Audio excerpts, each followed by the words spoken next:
Ya, jadi pagi ini atau siang ini yang materi yang diberikan ke saya adalah peranan gizi terhadap kesehatan reproduksi wanita. Ya, jadi sebenarnya gizi ini hanya salah satu aja ya, salah satu faktor yang berpengaruh terhadap eh, kesehatan reproduksi wanita. Reproduksi wanita yang kita itu semua punya, itu organ yang sangat rumit. Ya. Organ yang sangat rumit, kerjanya juga sangat rumit ya. Allah itu menciptakan kita itu makhluk istimewa ya, makhluk istimewa ya. Jadi dan ini tidak hanya apa organ-organnya saja, nanti cara kerjanya pun itu ada sistem yang sangat rumit, yaitu sistem hormonal yang secara bertingkat, kayak kerjanya secara bertingkat ya. Next.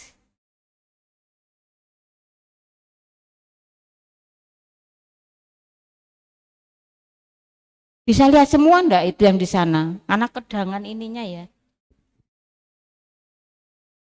Mungkin ini bisa digeser ya. Jadi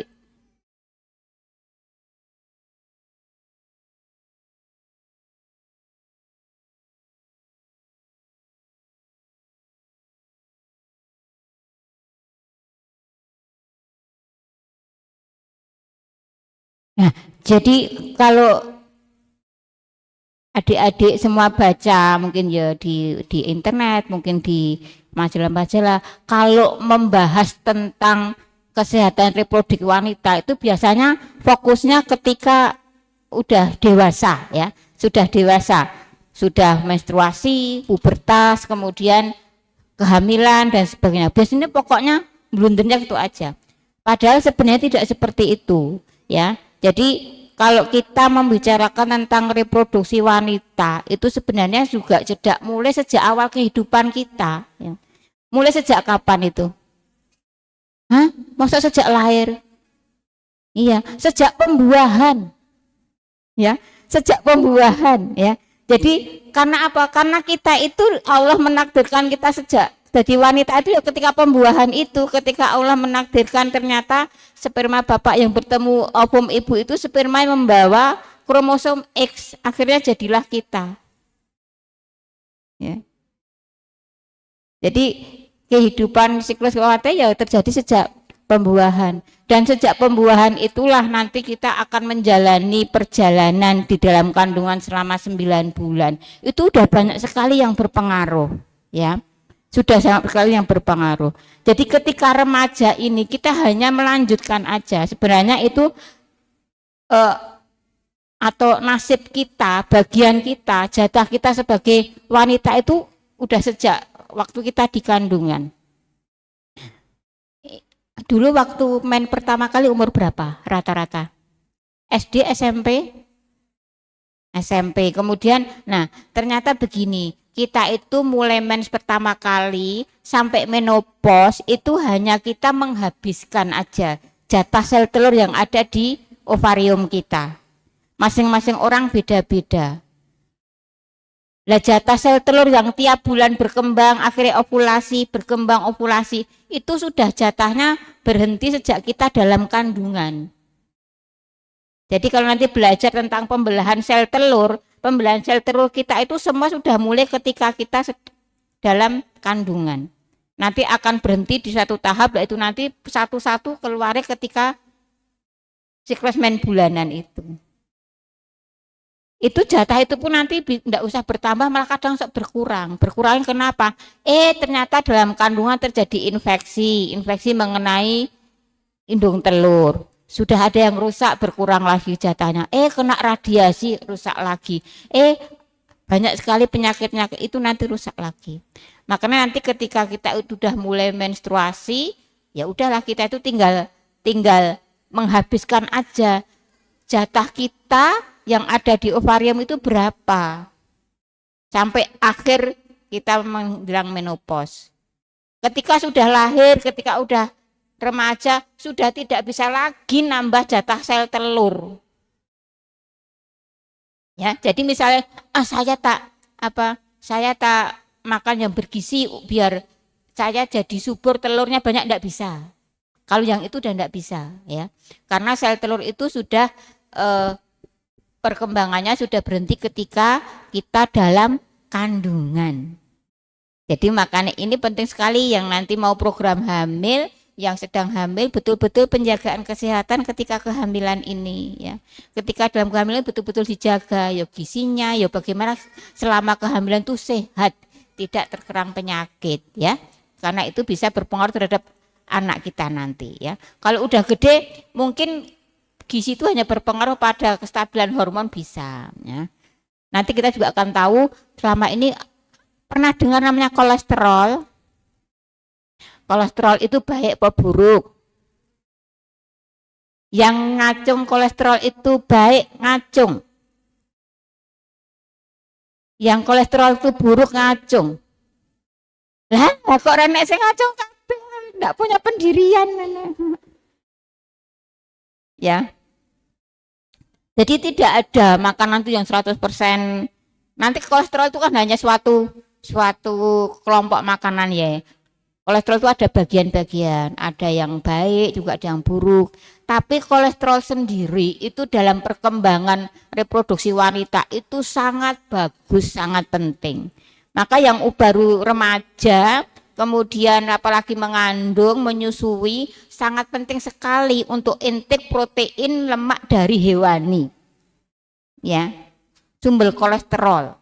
Hormon-hormon kita, hormon steroid, hormon wanita, hormon progesteron, hormon estrogen itu bahannya dari kolesterol.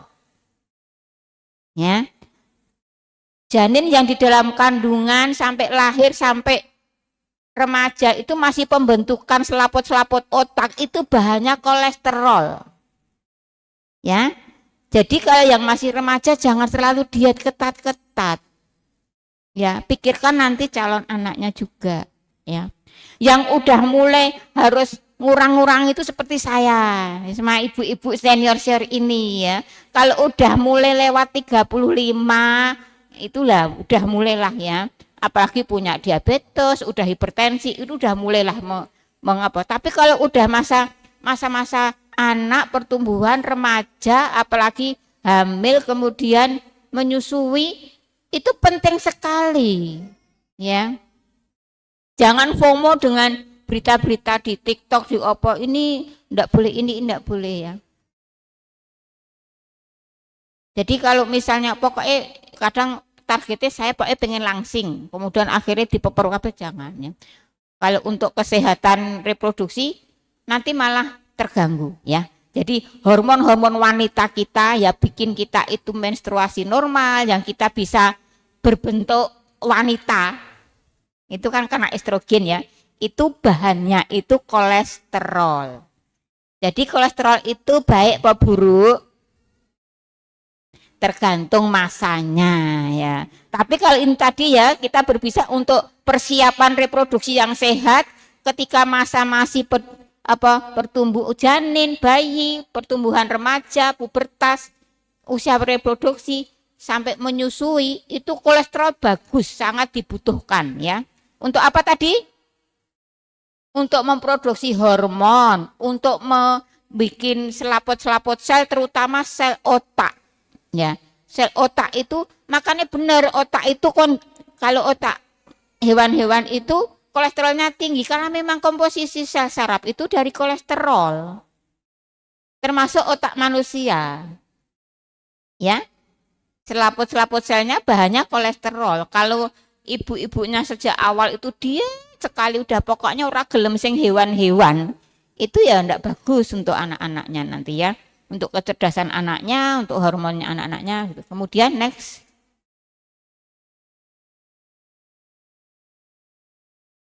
Nah, ini yang coba yang disebut organ reproduksi wanita apa saja? Ada yang bisa nyebutkan? Nanti kalau saya ngomong sendiri kan nanti lama-lama ngantuk ya, harus interaksi. Organ reproduksi wanita apa saja? Ada yang nyebutkan? Coba salah satu yang dekat mic pegang. Ya. Organ reproduksi wanita?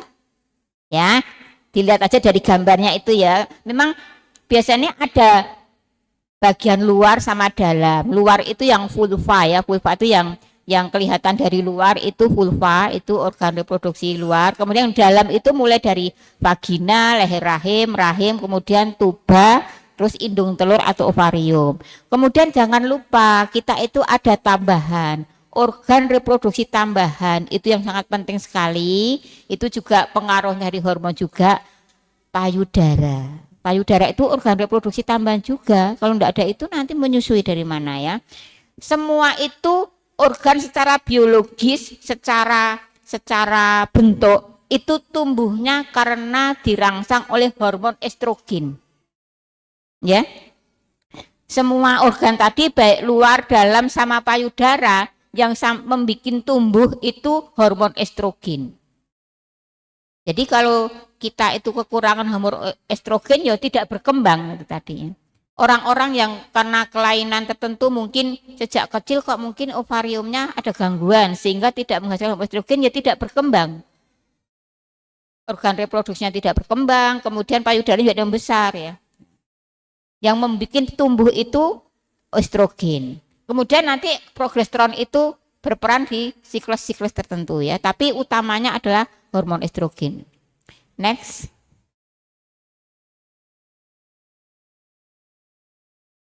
Nah, ini secara umum, jadi wanita itu secara umum itu juga tidak bisa lepas dari hormon ya. Hormon itu seperti halnya tadi kan Pak Tri menyampaikan tentang kita itu punya software untuk kita pedoman hidup kita apa? Al-Quran. Lagi tubuh kita itu secara organ ada wujudnya, itu tidak bisa berfungsi dengan baik tanpa istilahnya apa ya? Mungkin bahan bakar atau pengatur. Lah itulah hormon ya. Hormon ini yang membuat kita punya organnya tapi bisa berfungsi. Payudara tidak akan berfungsi kalau tidak ada hormon yang merangsang kelenjar air susu, kelenjar prolaktin. Kelenjar prolaktin tidak akan keluar tanpa hormon oksitosin. Rahim kita juga seperti itu, tidak akan berkembang kalau tidak ada estrogen. Ya tadi, jadi estrogen itu secara umum sebagai hormon wanita, mewakili identitas kita itu hormon estrogen. Meskipun nanti selain itu banyak lagi fungsinya ya. Jadi hormon secara umum itu hormon itu kayak pemerintahan. Pemerintahan negara kita ada pemerintahan pusat ya. Hormon pusat itu ada di bawah otak ya, di otak ya. Di situ ada talamus, hipotalamus, ada hipofisis atau pituitari. Itu dia memproduksi hormon yang sifatnya kayak menteri ya. Kayak menteri, jadi menteri itu masih tingkat pusat. Dan nanti menterinya itu akan punya departemen masing-masing, nanti akan menyuruh yang di bawahnya. Menteri yang untuk di reproduksi itu ada namanya hormon FSH ya. Itu menterinya, itu nanti yang merangsang ovarium untuk memproduksi estrogen. Kemudian nanti ada menteri LH itu merangsang ovarium untuk memproduksi progesteron ya. Ada menteri TSH itu merangsang tiroid untuk memproduksi kelenjar tiroid ya. Kemudian ada menteri ACTH merangsang kelenjar anak ginjal memproduksi hormon-hormon kortisol ya. Jadi seperti itu. Dan itu akan Allah membuat kerjanya itu secara sistematis. Jadi sistem ini ibu-ibu kalau misalnya yang menteri FSH sama EH itu nanti yang mengatur siklus menstruasi ya. Jadi dibayangkan dulu aja. Jadi yang ternyata hormon kita itu ovarium tidak bekerja sendiri. Ovarium tidak bekerja kalau tidak ada hormon yang dikeluarkan oleh hormon di bawah otak tadi. Nah, makanya kalau ada kelainan hormon itu rumit. Pemeriksaannya harus bertahap. Ya. Biasanya kok misalnya ada wanita kok gangguan menstruasi, sudah gede-gede kok enggak bisa menstruasi misalnya. Jadi cek estrogennya gimana, ovariumnya gimana. Estrogennya enggak ada, terus dicek apakah FSH-nya ada. Kalau FSH-nya ada, berarti kelainannya di di yang pusatnya, bukan di ovariumnya seperti itu. Nah, biasanya sistem hormon itu ada yang namanya itu sistem timbal balik negatif. Timbal balik negatif itu apa? Kalau di dalam darah itu hormonnya kadarnya tinggi, dia akan nyetop yang pusat, direm. Tadi menterine ojo kerja sik ngono. Nggon kene iki akeh kadare. Nanti ketika di dalam darah itu hormonnya turun, nanti memberi kabar ke pusat, hormonnya turun, kerja yang keras, nanti maju. Akan terjadi seperti itu. Jadi namanya negatif feedback. Kalau kadar hormon dalam darah tinggi, dia akan menekan ke atas. Tapi kalau kadar darah itu rendah, akan memacu ke atas. Ini yang ditiru pil KB. Ya. Ya pil KB, ya KB suntik. Itu kenapa? Itu niru kerja ini. Ternyata hormon wanita kerjanya seperti itu, gitu ya. Kalau wes pokoknya biar tidak punya anak, dijoki aja hormon dari luar. Kalau dijoki hormon dari luar, ya minum pil KB tiap hari, atau disuntik, atau dipasang implan yang 3 tahun. Hormon di darah tinggi apa rendah? Kalau dijoki kadarnya banyak apa sedikit? Banyak. Kalau di darah itu hormonnya banyak, kerjanya ke atas merangsang apa menekan? Menekan, ya. Karena di darah itu ya saben dina diombeni, ada yang minum pil KB. Tiap sore minum pil KB, atau pendak suntiknya bubidan suntik, atau dipasang implan yang 3 tahun. Itu hormonnya di darah akan tinggi terus. Loh, kok akhirnya bisa ndak punya anak, Bu Dokter? Karena di dalam darah itu dikasih hormon-hormon dari luar, yang itu isinya hampir sama dengan hormon estrogen atau progesteron, akhirnya nekan ke yang pusat. Kalau pusat ditekan, yang pusat itu merintahkan ovarium ojo ene ovulasi.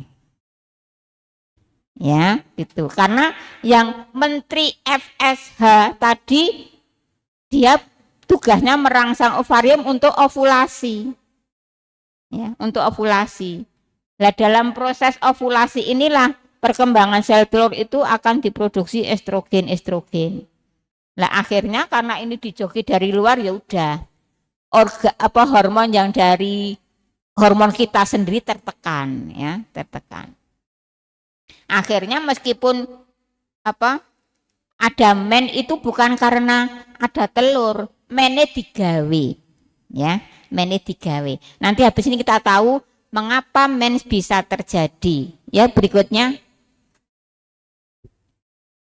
Waktu pelajaran di SD, ada SMP, SMA, pelajaran biologi, ada yang tahu mengapa seorang wanita bisa mengalami menstruasi.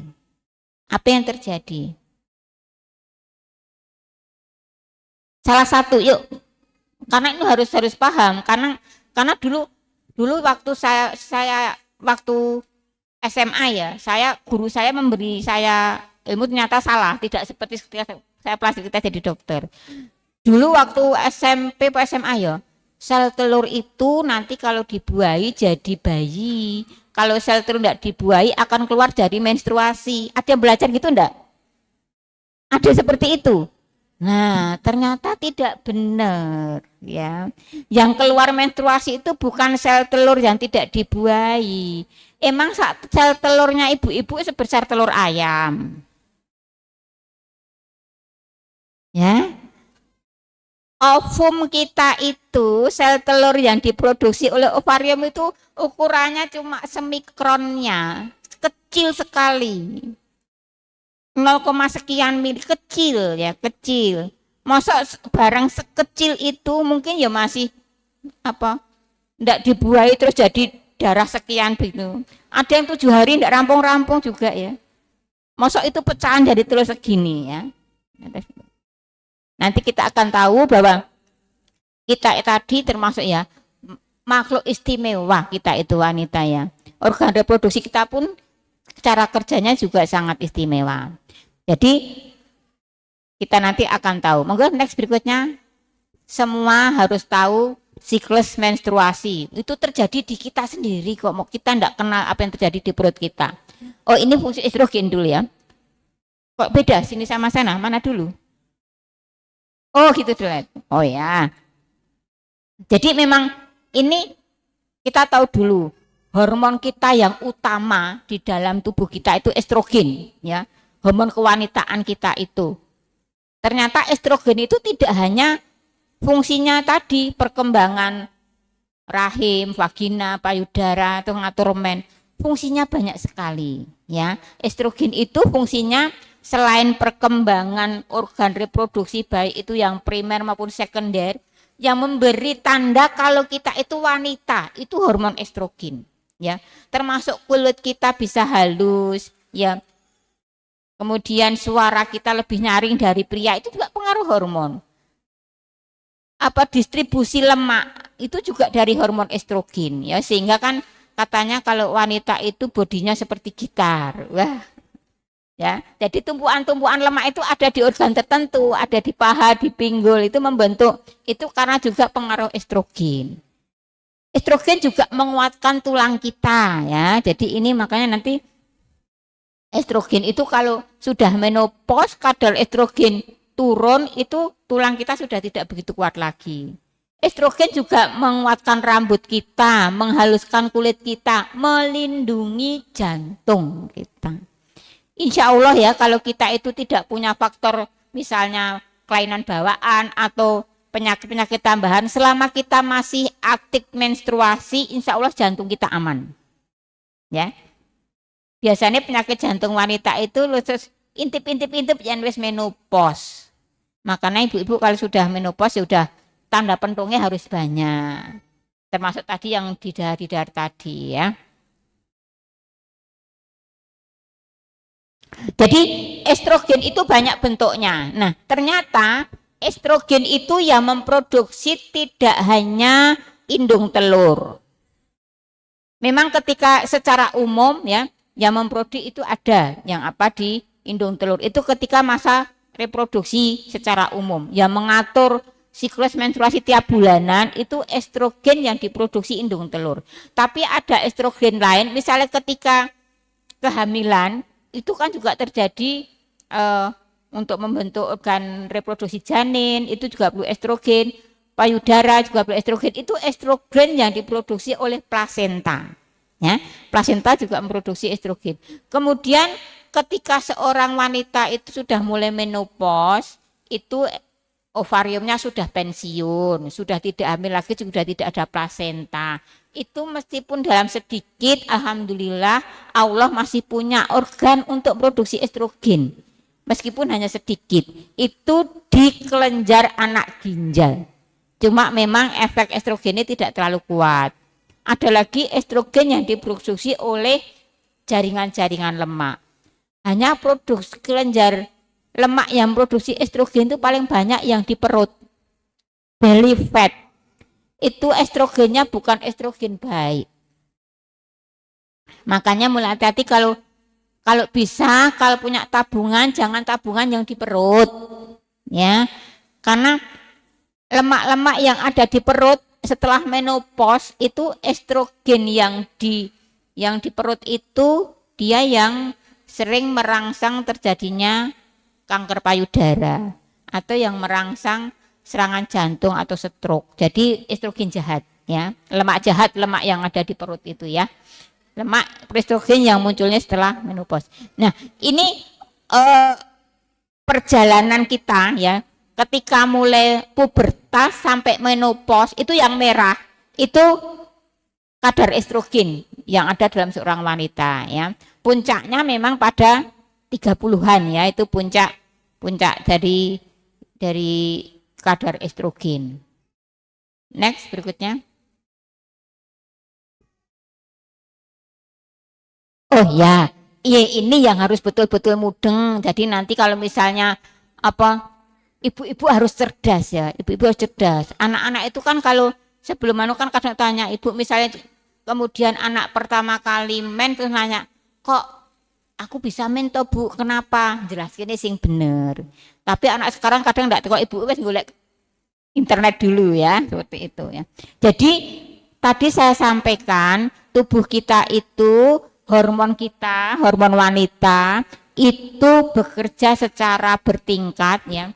Itu diatur oleh hormon estrogen, progesteron yang diproduksi oleh siapa? Estrogen, progesteron diproduksi oleh siapa? Ovarium. Dia bekerja dirangsang oleh dari menteri di kelenjar hipofise di bawah otak oleh kelenjar hipofise. Jadi ketika itu dari hari 1 sampai 5 itu ada merah-merah, itu saat terjadi menstruasi ya. Itu kadar estrogen dan progesteron itu ada pada tahap minimal, paling rendah ya, paling rendah.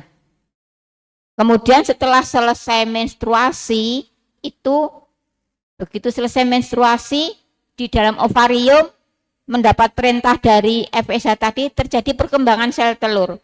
Sel telur dari kecil ada, enggak ada anu ya, pointer apa US anu, saya duduk aja ya. Ini rahim ya, jadi ini lapisan rahim yang merah ini. Lapisan rahim. Ini grafik hormon. Yang kuning yang estrogen, yang merah yang progesteron, ya. Kemudian ini yang terjadi di dalam indung telur. Di indung telur itu sudah ada, kalau ketika kita baru lahir ada ratusan ribu dari jumlah sel telur yang udah tadi saya sampaikan jatahnya sudah mandek sejak dalam kandungan. Itu udah ada sekian ratus sel telur yang berhenti dalam tahap tertentu perkembangan sel telur. Nah, setiap bulan karena pengaruh dari FSH yang biru ini yang diproduksi dari bawah otak, akan terjadi perkembangan sel telur. Biasanya tidak hanya 1-2. Kalau ketika suatu saat pas masa ini ovarium itu dibelah, itu akan ada beberapa sel telur yang berkembang. Tapi sampai di pertengahan masa subur ini nanti akan ada yang paling matang satu, dia yang akan keluar ovulasi. Nah, waktu berkembang inilah sel telur itu akan dilapisi oleh sel-sel. Sel-sel inilah yang memproduksi estrogen. Jadi estrogen itu diproduksi oleh sel-sel yang melapisi sel telur. Bungkusnya itu loh. Ya. Namanya folikel. Nanti ketika sudah matang, sel telurnya dilepas. Nah, jadi ovulasi ya. Jangan dulu, jangan dipindah. Ini lama ini karena yang penting siklus menstruasi ini.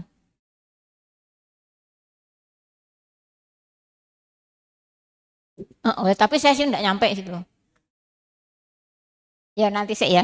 Nah, jadi siklus tadi kalau tidak ada gangguan ya, kalau tidak ada gangguan kita dalam di full, kalau tidak ada gangguan ya, siklus yang normal ini akan terulang terus tiap bulan seperti ini ya. Ketika selesai menstruasi yang naik kadar FSH diikuti kenaikan estrogen. Ini fungsinya apa? Menumbuhkan lapisan rahim yang tadi ngelupas. Jadi menstruasi itu yang keluar bukan sel telur yang tidak dibuahi. Yang keluar itu lapisan rahim yang mengelupas. Ya. Coba bayangkan pipi kita masing-masing. Pipi kita paling luar ada lapisan yang basah itu ya, namanya lapisan mukosa, selaput lendir. Rahim kita juga seperti itu. Rahim kita ada berbagai lapisan, paling tengah itu otot, kemudian ada namanya lapisan mukosanya. Di rahim namanya endometrium. Ya, endometrium. Sebenarnya Allah menciptakan endometrium ini untuk apa? Ini ditumbuhkan untuk menebal. Kemudian setelah lewat ini, kalau tidak ada pembuahan, ya, kalau tidak ada pembuahan, sel telurnya kemana? Ya udah hancur mati. Wah, cuma sel kecil sekali. Sel telur itu secara teori umurnya hanya 24 jam. Dari dilepaskan. ya, dari dilepaskan. Umur secara teori rata-rata umur sel telur hanya 24 jam. Ya udah, kalau ketika lepas tidak ada pembuahan, ya udah hancur. Hancurnya kemana? Diserap oleh tubuh, cuma kecil sekali. Sampah hormonnya tidak kelihatan. Nah, ketika tidak ada pembuahan, estrogen akan turun ya, akan turun. Tapi yang naik itu progesteron. Progesteron ini menyiapkan, sifatnya progesteron itu basah. Jadi dia akan menyebabkan organ-organ itu bengkak, tambah tebal tapi tambah lunak. Fungsinya untuk apa? Mempersiapkan kehamilan. Jadi rahim seorang wanita, selaput lendirnya itu secara tiap bulan itu sudah dipersiapkan kalau terjadi pembuahan, siap menerima janin. Seperti itu sebenarnya. Nah, tapi ketika tidak terjadi pembuahan, nanti ini ketika progesteron ini akhirnya pada tanggal-tanggal hamil seminggu, itu akan turun semua. Estrogen turun, progesteron turun, ini akan terjadi pengelupasan dari selaput lendir dari rahim, endometrium tadi. Jadi istilahnya kalau bahasa kasarnya, estrogen sama progesteron itu pupuk untuk melihara tumbuhnya jaringan rahim tadi, ya, lapisan rahim yang untuk persiapan kehamilan. Kalau tidak ada kehamilan, biasanya di akhir siklus akan turun kedua hormon itu. Ketika kedua hormon akan jadi peluruhan dari lapisan rahim. Jadi yang keluar dari menstruasi itu bukan dari sel telur yang tidak dibuahi, tapi dari pelupasan lapisan rahim. Nah, seperti itu. Memang penyebabnya terjadinya menstruasi karena tidak terjadi pembuahan. Tapi yang keluar bukan sel telurnya. Sel telur kan adanya di pertengahan siklus ya. Ovulasi itu terjadi di pertengahan siklus. Ini juga harus dipengerti, siklus seorang memang rata-rata 28 hari itu teori ya, tiap orang beda-beda. Lah, ovulasi itu terjadi 14 hari sebelum men berikutnya. Jadi yang ngitung ovulasi terjadi 2 minggu atau 14 hari sebelum men berikutnya, bukan dari hari pertama men. Karena ternyata dari masa ovulasi sampai men ini tetap, pokoknya 2 minggu. Ada ovulasi, tidak ada menstruasi, 2 minggu akan terjadi menstruasi. Tetapi dari masa men pertama sampai ovulasi inilah yang berbeda-beda. Jadi tergantung adik-adik siklus mennya berapa. Kan ada sing, dok saya cuma 25 hari, saya 30 pas, saya 32, saya 35. Nah yang dikurangi ini, hari terakhir, misalnya siklusnya 35 ya, kapan terjadi ovulasi? 35 dikurangi 14. Berapa? Hari 21. Kalau siklusnya 35. Kalau siklusnya 30, ovulasi terjadi tanggal 16. Kalau siklusnya 32, ya terjadi pada tanggal 18, dikurangi 14 hari. Jadi yang tetap itu yang masa namanya masa proliferasi ya. Proliferasi itu masa setelah ovulasi sampai mens. Inilah yang. Lah, gimana kalau terjadi pembuahan? Nah, ini ketika terjadi misalnya ini ada ovulasi kemudian bertemu sperma, ini rahim ini memang sudah disiapkan untuk menanamnya janin. Untuk menanamnya janin. Sehingga ketika terjadi pembuahan, ini selongsongan ya. Folikel yang tadi bekasnya telur tadi, kalau tidak ada pembuahan dia akhirnya akan mengkerut jadi jaringan ikat, tidak ada lagi memproduksi progesteron. Tapi ketika jadi kehamilan, ini malah dipertahankan. Dia akan membesar, menunggu sampai terjadinya plasenta, selongsongan ini akan memproduksi progesteron yang lebih banyak untuk menyiapkan kehamilan.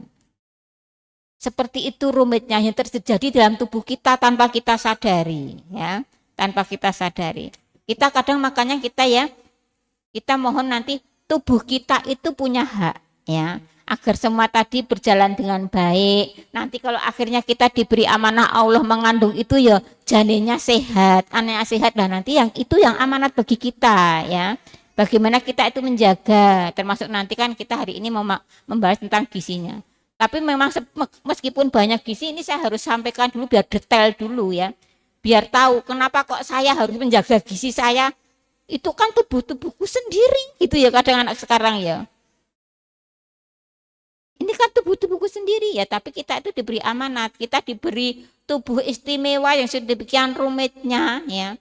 Bagaimana kerja hormon tadi ya. Dan tadi saya sampaikan, terjadinya hormon ini, hormon tadi diciptakan, diproduksi apa bahannya? Bahannya apa tadi untuk produksi hormon? Kolesterol. Nah, kolesterol. Nah, ini nanti kita, kalau membahas ini ya, jadi kita harus sanukan nanti ya. Jadi ini clear dulu ya, sudah paham terjadinya menstruasi ya. Jadi ternyata tubuh kita itu ada siklus yang kita tidak bisa melihat, tapi terus terjadi dalam tubuh kita ya. Bagaimana naik turunnya kadar estrogen dan progesteron, dan siklusnya sangat kompleks ya, naik turun ketika dua-duanya kadarnya turun karena tidak terjadi pembuahan, maka mengelupaslah lapisan rahim kita, terjadi perdarahan menstruasi. Kok ada yang cuma berapa hari, ada yang banyak, itu tergantung masing-masing rahim. Seperti halnya kita mungkin ya, saya kecil begini, Bu Emu tinggi besar, ya kadang dalamnya beda. Mungkin tiap orang kadang ketika di USG, rahim itu mungkin ada yang ukurannya 7 cm, ada 7,5, ada yang 5 cm. Kalau rahimnya kecil ya mengelupas juga cuma sedikit. Semakin besar rahimnya ya mengelupas juga banyak, kan permukaannya lebih luas. Seperti itu. Gampangnya kalau ada yang pernah pasang IUD, ya ketika pasang IUD itu kan langsung Bu Dokter Abu Bidan kan masuk ke alat namanya sonde itu untuk mengukur dalamnya rahim.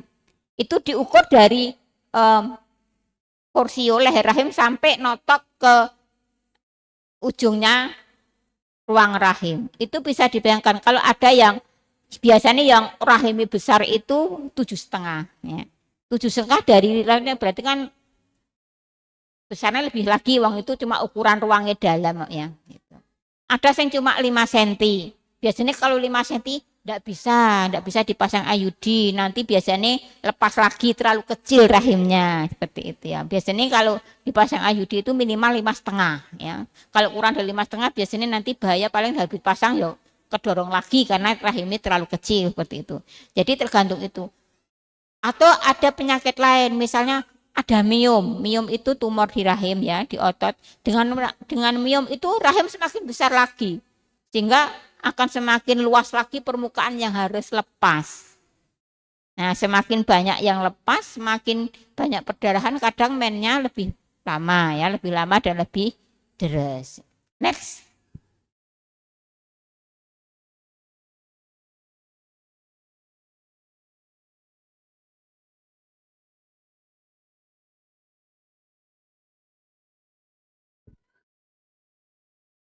Nah, ini ketika kita itu membahas tentang kesehatan reproduksi, ya memang kadang kalau bahasan secara umum, kalau baca-baca kesehatan reproduksi, memang kadang undur-undurannya tentang kehamilan. Tapi kita tahu bahwa untuk membahas kesehatan reproduksi itu kita tidak hanya membahas kehamilan. Ya, seorang wanita itu makhluk yang utuh, ya, makhluk yang utuh, kesehatannya juga harus kesehatan yang holistik. Kesehatan secara utuh yang kita bahas ya. Mengenai kesehatan reproduksi itu juga akan membahas itu kita juga tentang bagaimana siklus headnya, apakah juga bagaimana kesehatan organ-organ reproduksinya. Ya sehat itu ya bebas dari berbagai penyakit ya, bebas dari penyakit. Kemudian bagaimana keseimbangan hormonnya, bagaimana kesehatan mentalnya dan kesehatan seksualnya ya. Jadi selain proses kehamilan, kemudian kehamilan menyusui juga ini juga harus diperhatikan ya. Karena wanita itu butuh bahagia, ya enggak? Ya, bahagia itu harus semua diperhatikan ya. Tidak hanya bisa Kalau orang Jawa dulu itu pokoknya wanita itu isoh macak, isoh masak, isoh manak. Jadi kita itu kayak jadi alat ya. Jadi wanita itu kayak hanya dimanfaatkan.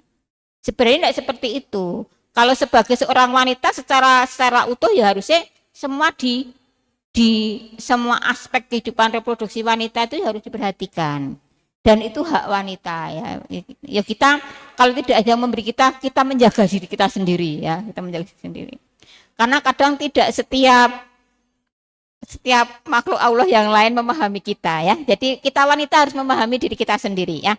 Jadi kesehatan wanita itu, reproduksi wanita itu secara menyeluruh ya. Baik itu proses bagaimana siklus haid, bagaimana kesehatan kita bebas dari penyakit ya. Memang ini kadang underannya ini kita bisa menjalankan fungsi reproduksi ini. Tapi tidak hanya ini ya. Kita banyak yang harus diperhatikan. Next.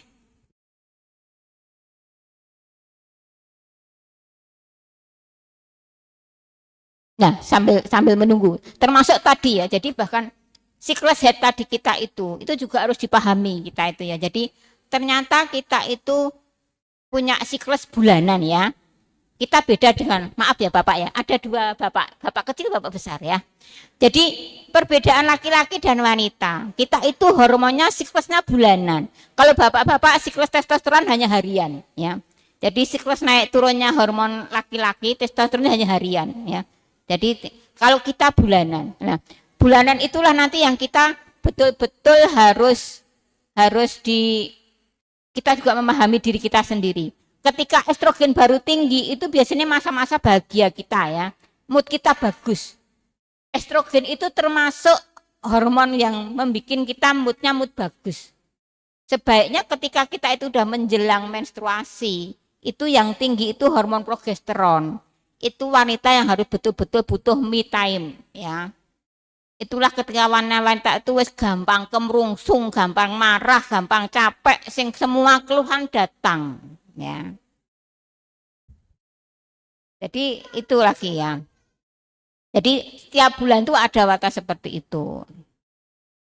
Jadi ada sing ya memang berharap mengerti gitu ya. Jadi mungkin perlu dikatakan itu. Jadi memang itu udah siklus wanita, memang seperti itu. Makanya yang namanya premenstrual syndrome ya. Premenstrual syndrome itu biasanya muncul ketika seminggu menjelang menstruasi. Itu akan banyak keluhan ya. Tidak hanya yang boyoke pegel ya. Mungkin jerawat juga muncul, jerawat hormonal karena jerawatnya progesteron itu sifatnya tadi ya. Menyimpan lemak ya. Jerawat, ada sing anggap tiap bulan dok mesti ketika mau menstruasi saya sariawan, ada. Kemudian sing pembengkakan di payudara itu mesti ada, tapi ada sing tidak kerasa, ada yang sangat sakit, itu juga masuk itu ya. Jalan aja sakit ya. Jadi nyeri di payudara, nyeri di broyok, kemudian rasanya capek semua, moodnya itu ya ndak mood ya. Apa-apa titik itu harus gampang kesulut seperti itu ya. Itu ketika masa-masa premenstruasi ya, ketika yang tinggi itu hormon progesteron ya. Nah, ini kemudian kita akan membahas dulu, kita masuk ke bagaimana kita itu bisa menjaga kesehatan reproduksi kita. Ternyata banyak faktor ya, banyak faktor yang mempengaruhi kesehatan reproduksi kita. Dan ini faktor ini kadang tidak semua bisa kita kendalikan ya, gitu. Nah, tadi saya diberi tema tentang pengaruh gizi terhadap kesehatan wanita. Ternyata gizi itu hanya salah satu faktor saja. Ya memang kita tetap penting memperhatikan, tapi selain gizi banyak faktor lain yang berpengaruh terhadap faktor kesehatan wanita ya. Masalah umur tadi kita tahu perjalanan kita, kehidupan wanita dari pembuahan, janin, lahir, bayi, remaja ya, pubertas, reproduksi sampai menopause, itu udah beda-beda permasalahannya. Di setiap tahap kehidupan wanita permasalahannya berbeda. Kemudian genetika, lah ini yang kadang kita susah ya. Genetika itu itu pertama faktor keturunan. Faktor keturunan kadang membawa peranan juga. Kemudian ada penyakit-penyakit genetik. Penyakit genetik itu jadi kadang misalnya ya, ada ketika terjadi pembuahan itu ada suatu kelainan. Kelainan itu bisa dari kromosom ibu, bisa dari kromosom bapak. Ya. Harusnya ketika pembuahan normal janin wanita itu ibu itu punya kromosom X, telur itu hanya punya kromosom X, bapak punya X dan Z. Ya. Itu ketika mau terjadi janin wanita itu ya ibu yang X dibuahi oleh kromosom bapak yang bawa X.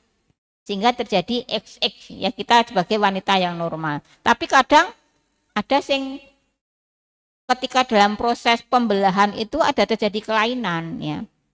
Di biologi ada ya macam-macam kelainan kromosom itu. Ternyata ada yang superfemal jadi XXX, ada yang XXY, seperti itu ada. Ya itu kita udah enggak bisa ngowah-ngowah. Paling nanti pengowahannya ya ketika gede mungkin terapi hormonal. Tapi itu kita memang enggak bisa ngowahi asalnya gitu loh. Kemudian status gizi. Nah, status gizi ini yang juga nanti perlu diperhatikan. Jadi untuk kita itu bisa organ reproduksi kita itu, hormon kita itu bisa berfungsi dengan normal. Kita itu tidak boleh terlalu kurus, tapi juga tidak boleh terlalu gemuk. Ya, baik terlalu kurus maupun terlalu gemuk, hormon kita terganggu. Ya, jadi kita ya jadi yang sedang sehat ya. Ya sehat aja. Jadi jangan melihat body goalnya, jangan Pragawati ya, yang kurus tinggi langsing. Dia itu snacknya seledri mau. Snacknya seledri, asparagus, apa gitu itu, lek non energi gitu itu. Makannya kan tipis-tipis gitu Ren. Ini juga tepes-tepes reneng anu nih. Karena mereka dibutuhkan untuk semua model baju masuk ya. Jadi ya memang model-model yang kurus tinggi-tinggi langsing itu biasanya secara tidak sehat ya. Karena dia memang dibutuhkan untuk nyetak uang untuk mamerkan baju-baju segala. Masuk baju yang modelnya sebiting ya masuk gitu ya. Tapi secara biasanya tidak sehat ya. Orang-orang yang terlalu mengkat produk lemak itu akan terganggu hormonnya. Karena tadi kita tahu ya, hormon kita diproduksi bahannya kolesterol ya, kolesterol. Kalau sumber yang untuk produksi hormon aja tidak ada ya biasanya terganggu hormonnya. Biasanya mennya juga terganggu, kesuburannya juga akan terganggu.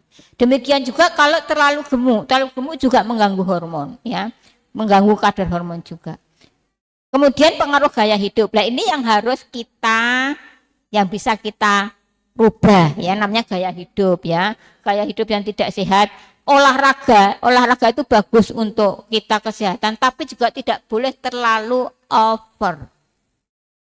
Biasanya kalau untuk yang memang kelasnya atlet yang betul-betul diporsir juga sering mengganggu-gangguan. Ya. Atlet-atlet yang memang begitu atlet yang olimpiade misalnya, mereka kan betul-betul diporsir, biasanya juga terganggu hormonnya, kadang juga mainnya terganggu karena mereka betul-betul diporsir ya. Ya kita olahraga yang terukur teratur sesuai dengan kebutuhan kita ya. Kemudian pergaulan bebas ya insya Allah kita ya terjaga dari itu kalau kita nidom majelis kita ya. Kemudian diet dan pola makan ini yang akan kita bahas ya. Jadi diet dan pola makan ini hanya sebagian kecil aja ya dari bagian pola hidup sehari-hari yang bisa berpengaruh terhadap kesehatan reproduksi wanita. Kemudian lagi ada faktor lain. Yang kadang pada tidak menyadari ya. Dari perilaku seksual, dari obat-obatan, bahan-bahan kimia yang masuk ke kita, kemudian dari kebersihan. Ya insya Allah lah kalau kita sebagai seorang muslimah mesti sudah menjagalah higien kebersihan kewanitaan kita ya. Kita istinja mesti secara langsung. Cuma kadang istinja juga yang benar. Istinja yang benar dari mana ke mana? Depan ke belakang ya. Wanita itu punya 3 lubang yang berderetan. Paling depan lubang kencing, tengah lubang kewanitaan reproduksi, belakang anus, Semakin belakang semakin kotor. Jadi kita kalau beristinja, kalau cebok jangan belakang ke depan. Kalau belakang ke depan nanti bawa kotoran tinja ke depan. Jadi dari depan ke belakang ya. Kemudian yang sekarang ini yang harus jadi perhatian selain juga gizi, ini lo ya. Obat-obatan dan bahan kimia ya.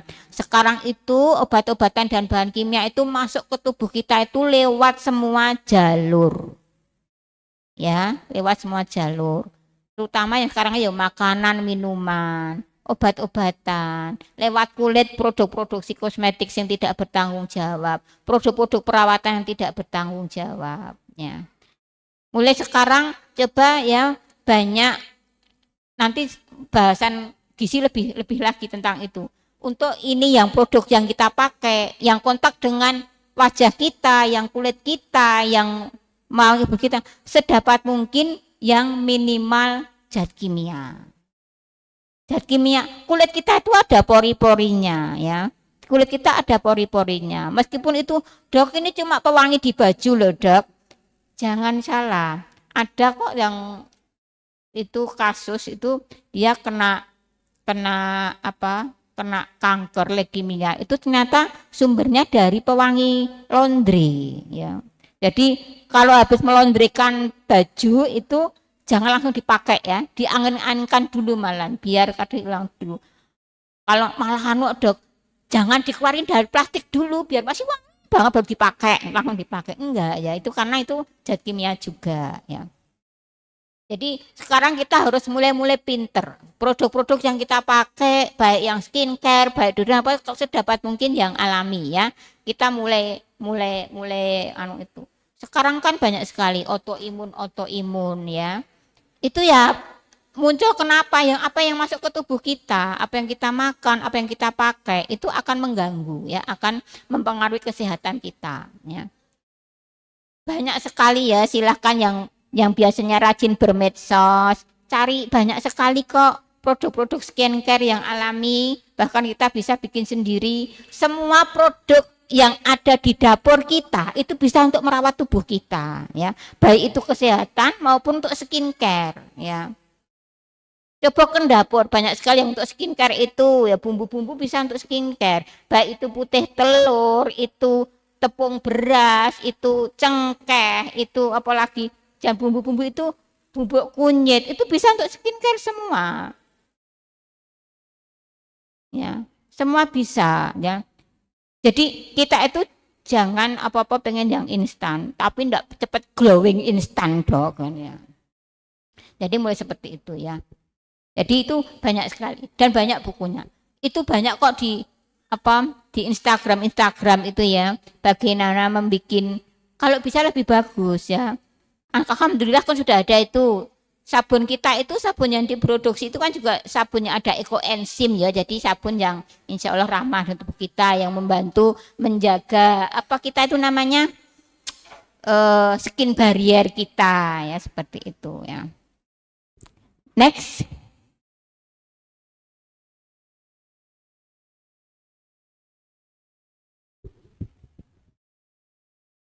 Nah sekarang kita akan to the point ya, yang dari panitia itu bahas tentang gizi. Bagaimana pengaruh gizi itu terhadap kesehatan reproduksi wanita ya. Sebenarnya tadi kalau sudah dari awal kita sudah tahu ya pengaruh gizi di mana. Jadi gizi itu berperan terhadap dari tahapan kehidupan kita sebagai wanita dari mulai pembuahan. Karena kita itu tidak bisa dijujuk wis digatek kene setelah wis gede wae, ndak bisa ya. Sejak janin dalam kandungan gizi sudah harus diperhatikan. Masa-masa paling krusial itu apa? Penting, rawan itu justru trimester pertama.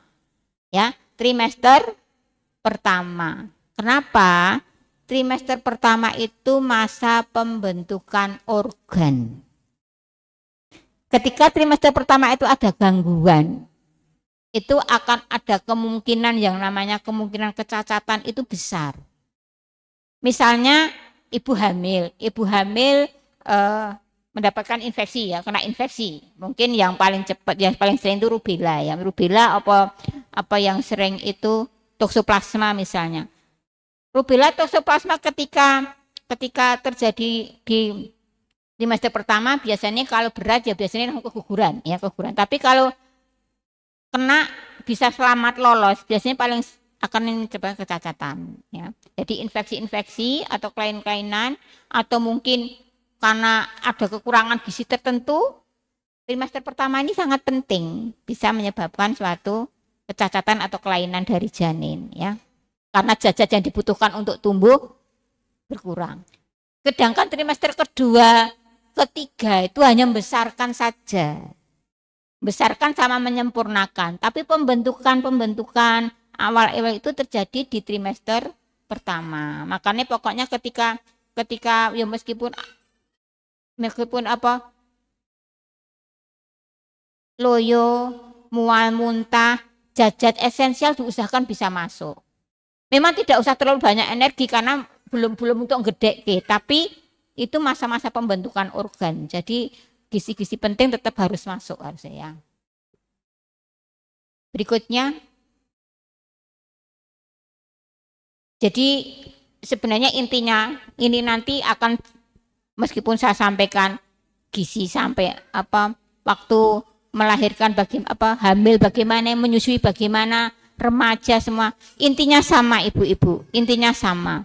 Jadi kita itu semua bahan makanan yang alami itu sebaik mungkin, sewarna-warni mungkin kita makan. Nggih. Jadi apa yang ada di pasar itu aneka macam itu sebangsa mungkin masuk, itu bagus. Allah itu menciptakan setiap makanan, setiap sayur, setiap buah itu masing-masing punya kelebihan masing-masing. Jadi ya kalau bisa ada keanekaragaman. Semakin warna-warni, semakin banyak macam yang dari alam itu bagus. Nggih. Semakin warna-warni yang dari alam itu bagus. Baik itu produk buah sayur itu semua bagus. Karena tiap warna itu biasanya ada antioksidan dan tiap-tiap antioksidan punya kelebihan masing-masing. Ya. Jadi tidak apa-apa hari ini masak sing hijau kuning, sesuk hijau abang, sesuk hijau ungu, sesuk pokoknya semua digunakan. Jangan tiap hari bayam terus, mungkin terus, semua ada kelebihannya masing-masing. Agar kita itu bisa semua masuk zat-zat gizi yang diciptakan Allah disebar di berbagai macam tadi, ya.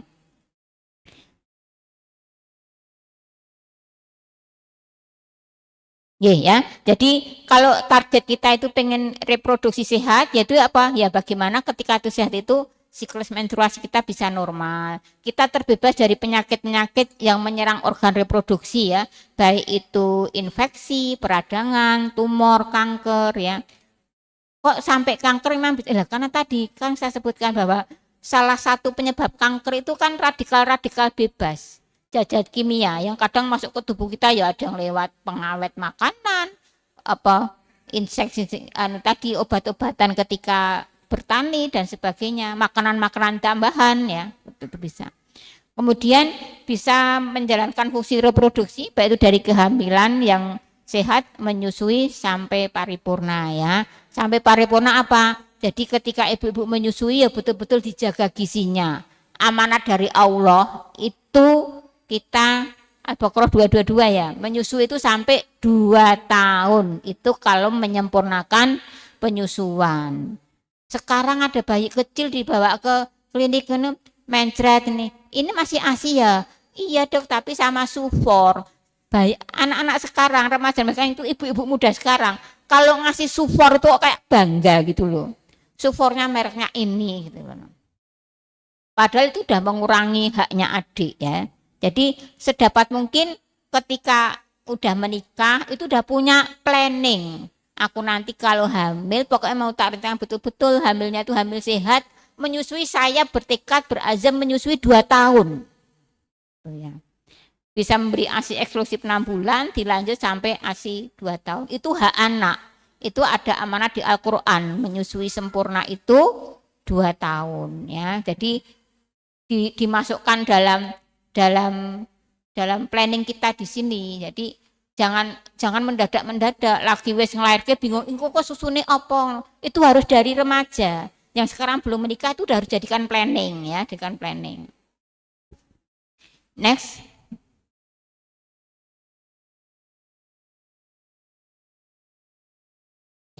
Nah, jadi ya ini untuk ibu hamil ya. Jadi pada dasarnya kalau ini menu untuk ibu hamil itu juga dia bukan hanya untuk ibunya, dia program untuk memberi makan untuk janinnya yang baru pertumbuhan tadi ya.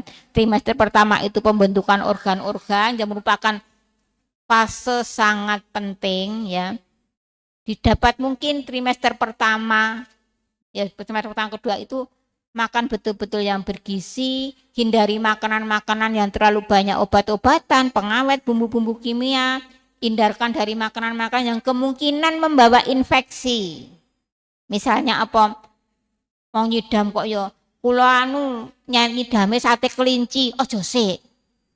Ya, nyidame jangan daging-daging yang betul-betul kurang mateng ya. Jadi kalau bisa pokoknya selama kehamilan jangan makan daging-daging yang tidak dimasak sempurna. Karena kalau hanya di barbeque, sate panggang yang dari mentah itu biasanya tidak bisa matang sampai dalam ya. Kadang itu bisa nanti yang paling sering bahaya kalau nanti ada toksoplasma. Toksoplasma kan seringnya di daging-daging itu. Toksoplasma tidak mesti dibawa kucing ya.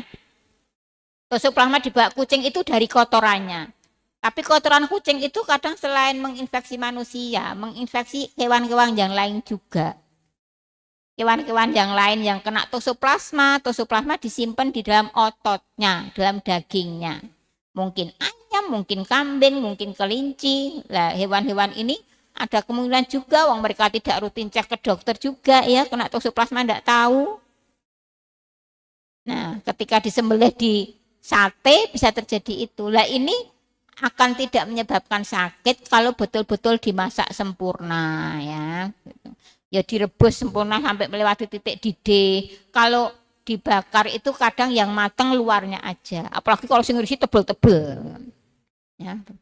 Karena kalau yang katanya ya, yang orang-orang barat itu kalau yang bikin namanya steak yang enak itu yang tebel itu merahnya masih gitu ya. Jadi tidak overdone itu ya. Jadi apa mateng pinggir tok, tengahnya masih merah, digigis masih nyes ada airnya, katanya itu yang enak. Kalau saya enggak doyan. Ya, jadi seperti itulah itu tidak matang secara sempurna ya. Jadi itu dihindarkan. Kemudian intinya ini kalau dilihat ya nanti semua coba nanti belajar baca-baca aja di Kemenkes ya, mungkin di puskesmas juga ada. Jadi sekarang itu tidak ada lagi semboyan 4 sehat 5 sempurna ya. Dulu kan ada 4 sehat 5 sempurna, isinya apa? Sumber karbohidrat ya, nasi, sayur, lauk pauk, terus buah, susu. Nah, sekarang susu tidak masuk ya, susu tidak masuk ke yang harus diminum ya. Jadi karena tapi yang jelas sekarang itu dilihat dari isi piringku ya. Isi piringku itu dari biasanya kalau dari anak-anak sampai remaja kemudian sampai ini ibu hamil sampai nanti menyusui itu porsi karbohidrat masih segini. Ini 2/3 dari setengah ya. 2/3 dari setengah biasanya berapa? Ini kan setengah. Itu diambil 2/3-nya. Itu porsi karbohidrat. Itu baik untuk anak-anak, untuk remaja, ibu hamil. Nah nanti kalau udah mulai 40 tahun ke atas, apalagi yang obesitas, yang gemuk atau yang punya diabetes, hipertensi, nasi tinggal seperempat nanti ya. Nasi tinggal seperempat. Ini porsi yang lainnya, ini dari sayur-sayur, buah, ini lauknya, baik lauk nabati maupun hewani. Next.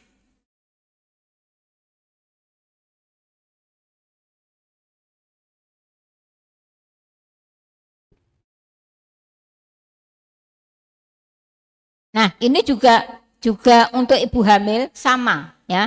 Ibu hamil sama. Jadi itu yang salah satu contoh aja ya, itu diet yang disesuaikan dengan orang Indonesia. Jadi kalau lihat-lihat diet-diet di internet itu kan seringnya pakai istilah-istilah orang asing ya, makan makanannya.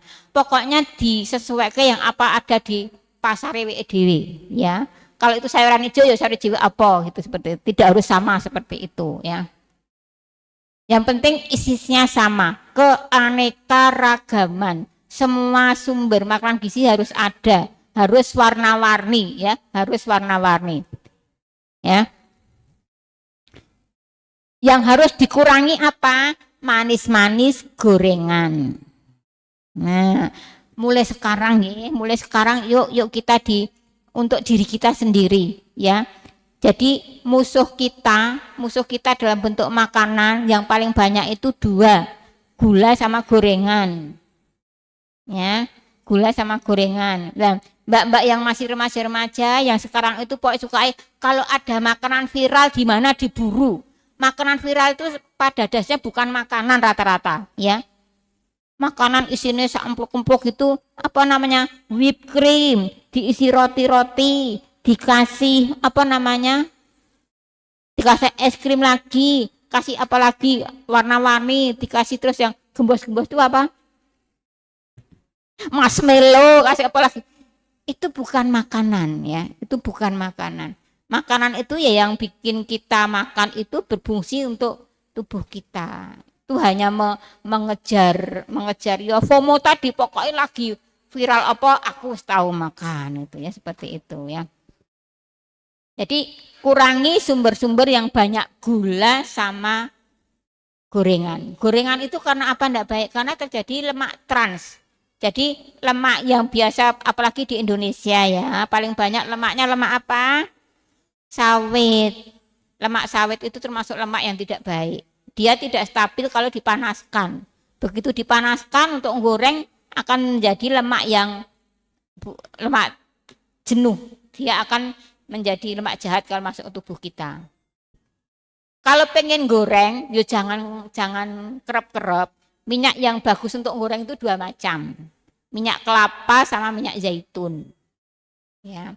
Selain itu meskipun mahal-mahal itu enggak bagus. Si minyak canola, minyak biji matahari, minyak apalagi yang mahal-mahal di supermarket itu yang seliter ada 100.000 lebih. Selama itu minyak biji-bijian dia tidak tahan panas. Dia tidak tahan panas. Yang tahan panas itu minyak kelapa sama minyak zaitun. Next.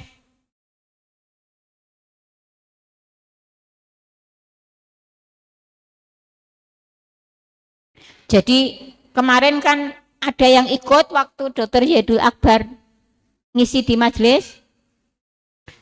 Sebenarnya ya ini mungkin seminar ini enggak perlu juga enggak apa-apa. Wis toh, Mbak beli aja buku menunya Pak Zaidul Akbar, itu diamalkan sehat.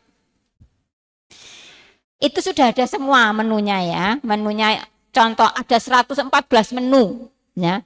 114 menu. Cuma ya memang harus menyesuaikan ya. Salah satu misalnya ya, saladnya Pak Zaidul Akbar itu salad sehat itu ya kemarin itu buah-buah itu anu kan. Terus diirisi tempe mentah ya.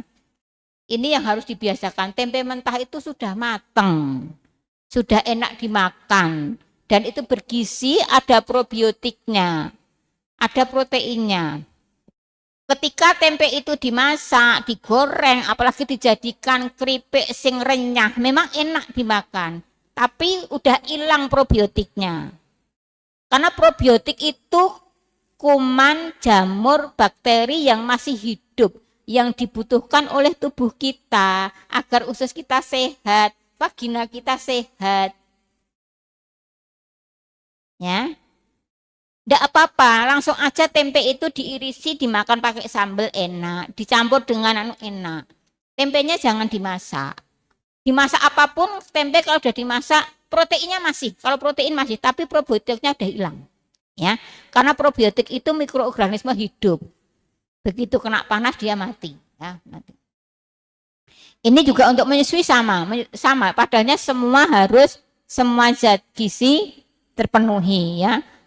Piringnya masih sama, karbohidratnya karena memang dibagi untuk 2 orang ya, baik itu ibunya maupun untuk bayinya, masih butuh sumber energi yang banyak ya.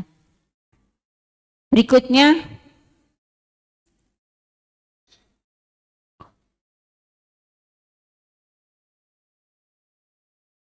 sama itu.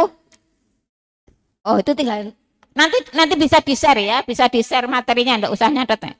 Jadi jenis-jenisnya sama. Kalau nonton gambarnya kan warna-warni. Intinya tadi saya sampaikan. Pokoknya apa yang ada di pasar dan itu tidak, yang di pasar adalah tidak beracun ya. Maksudnya bisa dimakan itu sewarna-warni mungkin. Kalau perlu dicatat yang pasar kuki sayur apa wae ya, hari ini belanjane ini, besok ini. Jadi ganti-ganti sehingga kita semua gizi masuk ke dalam tubuh keluarga kita. Kemudian kalau ada bahan makanan ya, ada bahan makanan, misalnya bahan makanan itu memang enak dimakan mentah ya dimakan mentah, itu lebih enak karena gizinya masih utuh, masih murni, tapi asal harus dijaga kebersihannya ya, nyucinya harus benar, harus cuci bersih ya. Jadi lalapan-lalapan itu bagus karena secara teori semua makanan itu ada enzimnya. Enzim itu rusak ketika kena panas. Tapi untuk yang memang ketika dimakan mentah ya enggak enak ya harus dimasak. Tapi dimasaknya jangan yang over. Jangan terlalu banyak proses ya. Ini nanti dibaca sendiri, nanti next berikutnya. Ya, oh ya, nah, tinggal 5 menit katanya, ya. Iya ya, ini yang penting dulu, next ya. Yang, nah ini tadi udah saya sampaikan, fungsinya kolesterol ya. Kolesterol itu sangat penting. Kolesterol itu ada di protein lemak hewani ya, lemak hewani, mau telur mau daging ya ada itu ya, mau ikan bagus ya, fungsinya membentukkan membran sel otak, kemudian produksi hormon, membentuk vitamin D. Vitamin D yang ada di kulit kita, bawah kulit kita yang akan berubah kalau kena sinar matahari itu juga dari kolesterol ya. Jadi itu kemudian juga membentuk getah empedu yang mencerna lemak. Jadi kolesterol fungsinya banyak ya. Jangan langsung dilihat jahatnya terus ya. Kolesterol untuk pertumbuhan, perkembangan hormon wanita sangat bagus. Next. Next sama ini nanti berikutnya. Nah, ini yang harus, ini jenis-jenis makanan yang dinilai itu bagus untuk keseimbangan hormonal ya. Untuk keseimbangan hormonal agar hormon kita itu stabil. Karena kalau hormon kita tidak stabil, kita akan banyak gangguan. Next. Nah, ini keluhan-keluhan kalau hormon kita tidak stabil ya. Apa aja? Banyak sekali ya. Jadi stres, jadi jerawatan, dari rambutnya rontok, dari mennya tidak teratur, badannya bisa kurus, bisa naik ya. Semua ini ketika hormon kita tidak stabil. Next. Nah, ini yang penting ya. Ini makanan yang bagus untuk usus kita sehat dan juga vagina kita sehat. Untuk mempertahankan pH vagina. pH vagina itu normalnya di bawah 2 ya, 2. Jadi itu untuk agar kuman-kuman patologi mati ya, tidak bisa hidup. Itu dijaga agar tetap banyak bakteri sehat di situ. Ya. Kita harus banyak makan yang mengandung probiotik dan prebiotik. Kalau probiotik itu udah wujud kuman sehatnya, kalau prebiotik itu untuk memberi makan kuman sehatnya, bakteri sehatnya ya. Di Indonesia banyak, ada tempe, ada tape, ada acar-acaran itu ya. Kalau nanti mungkin bisa salah satu ya, beli itu bukunya Pak Yadul Akbar, nanti bisa di-share ya ini. Itu banyak sekali resep-resep untuk bikin acar yang probiotik itu, yang namanya sauerkraut, yang namanya apa-apa itu ya, banyak ya. Jadi ternyata dari berbagai penyakit sekarang yang timbul, penyakit diabetes, jantung, hipertensi, stroke itu salah satu pokoknya itu karena pencernaannya tidak sehat. Pencernaannya tidak sehat apa? Karena bakteri-bakteri sehatnya udah tergeser. Tergesernya oleh apa? Oleh makanan-makanan, oleh obat-obatan, ya. Makanan-makanan yang terlalu banyak proses. Next. Nah, ini yang harus dihindari. Yang ini ya. Ini jadi untuk kita ya yang udah masih remaja ya untuk sendiri, nanti untuk anak-anaknya, yang mbah-mbah untuk cucu-cucunya mulai harus ditanamkan ya. Jadi untuk makanan-makanan kemasan, makanan-makanan yang udah produk-produk pabrik banyak apa itu mulai harus dikurangi di rumah kita. Yang kita makan makanan-makanan yang betul-betul whole food. Whole food itu makanan yang belum banyak proses. Kalaupun minim diproses yang sederhana pemasakannya ya. Masakan-masakan Jawa itu masakan sederhana, matang langsung dimakan, tapi jangan diengat-engat. Lah masaknya jangan banyak-banyak. Kalau masak banyak boleh langsung dibagi sekitarnya. Jadi yang dimakan di rumah untuk sehari aja ya. Karena itu udah proses-proses diinget-inget itu udah rusak. Apalagi yang diinget itu ada kandungan lemaknya. Akan jadi radikal bebas tuh nanti. Akan jadi lemak trans ya. Makanan-makanan bikinan pabrik itu hampir semua ada pengawet, ada pewarna, ada pengembang neko-neko itu semua tidak bagus untuk. Yang paling sering itu pengawet ya. Ibu-ibu ada yang suka makan roti, padahal roti basah. Merek terkenal, roti kok setengah tahun lagi ede. Jangan makan yang gitu ya. Apalagi kalau untuk snack anak-anak kita jangan beli yang makan itu. Roti tawar dibungkus plastik berbulan-bulan. Coba baca komposisi ini, pengawet ini, pengawet ini, pengawet ini. Jangan beri anak-anak kita makanan yang banyak pengawetnya. Ya. Kalau roti ya kalau memang bahasanya apa itu makanan tambahan di TK, sini ada TK-nya apa itu ya makanan yang masakan seger. Jangan dibelikan snack yang jadi, apalagi snack yang udah ultra processed food. Malah kita berikan penyakit nanti ya. Jadi makanan pengawet itu mengapa bisa awet? Karena ditambah pengawet. Pengawet itu kerjanya dia membunuh bakteri.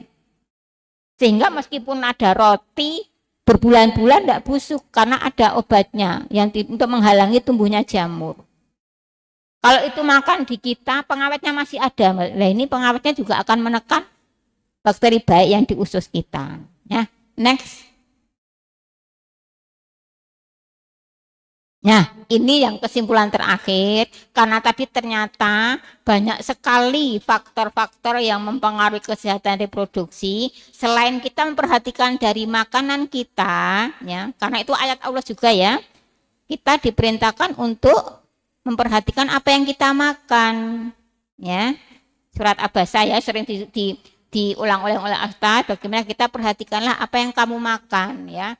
Itu juga kita banyak yang harus diperhatikan untuk faktor ini sesuai dengan penyebabnya tadi ya. Menjaga organ kewanitaan ya. Kalau pakai pakaian dalam jangan yang asal model ya, tapi yang betul-betul bisa menjaga kesehatan yang menyerap keringat ya. Kemudian menghindari segala macam produk yang masuk atau melekat ke tubuh kita itu sedapat mungkin yang mengurangi yang zat kimia. Termasuk pembalut-pembalut jangan sembarangan. Pembalut-pembalut biasanya itu rata-rata ada klorinnya, ada pemutihnya ya. Kadang yang tidak kuat kadang bisa menunjukkan iritasi ya seperti itu. Kemudian menghindari seks bebas, mencegah stres. Lah stres ini ya. Jadi ibu-ibu usahakanlah meskipun sedikit kita enjoy diri kita sendiri. Kita punya me time. Apa-apa kita yang punya hobi salurkan hobinya. Ketika anak-anak tidur apalah untuk kerja-kerjaan. Itu untuk obat kita biar kita tetap sehat dan tetap waras. Ya, ibu-ibu kalau dari bangun tidur sampai tidur lagi nguplok terus gini nanti ketika apa ada yang meledak ya nanti kan ya. Kemudian cek kesehatan kalau sudah ada keluhan. Jangan sampai ketika ada keluhan itu dibiarkan berlarut-larut ya. Sedapat mungkin, sedini mungkin ditangani ya. Saya kira sekian. Assalamualaikum warahmatullahi wabarakatuh. Waalaikumsalam warahmatullahi wabarakatuh. Masya Allah materinya luar biasa sekali. Yang awalnya kita mau membahas gizi ternyata banyak sekali faktor yang mempengaruhi reproduksi wanita, seperti itu. Untuk sesi selanjutnya adalah sesi tanya jawab. Sebenarnya di saya sudah masuk beberapa pertanyaan, tapi ini kami utamakan untuk penanya langsung dulu. Jadi kita buka untuk 3 orang penanya.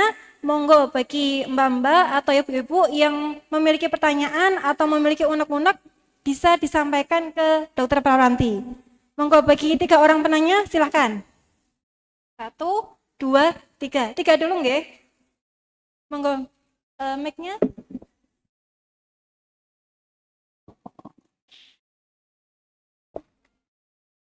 Silakan sebutkan nama dan cabangnya nggih.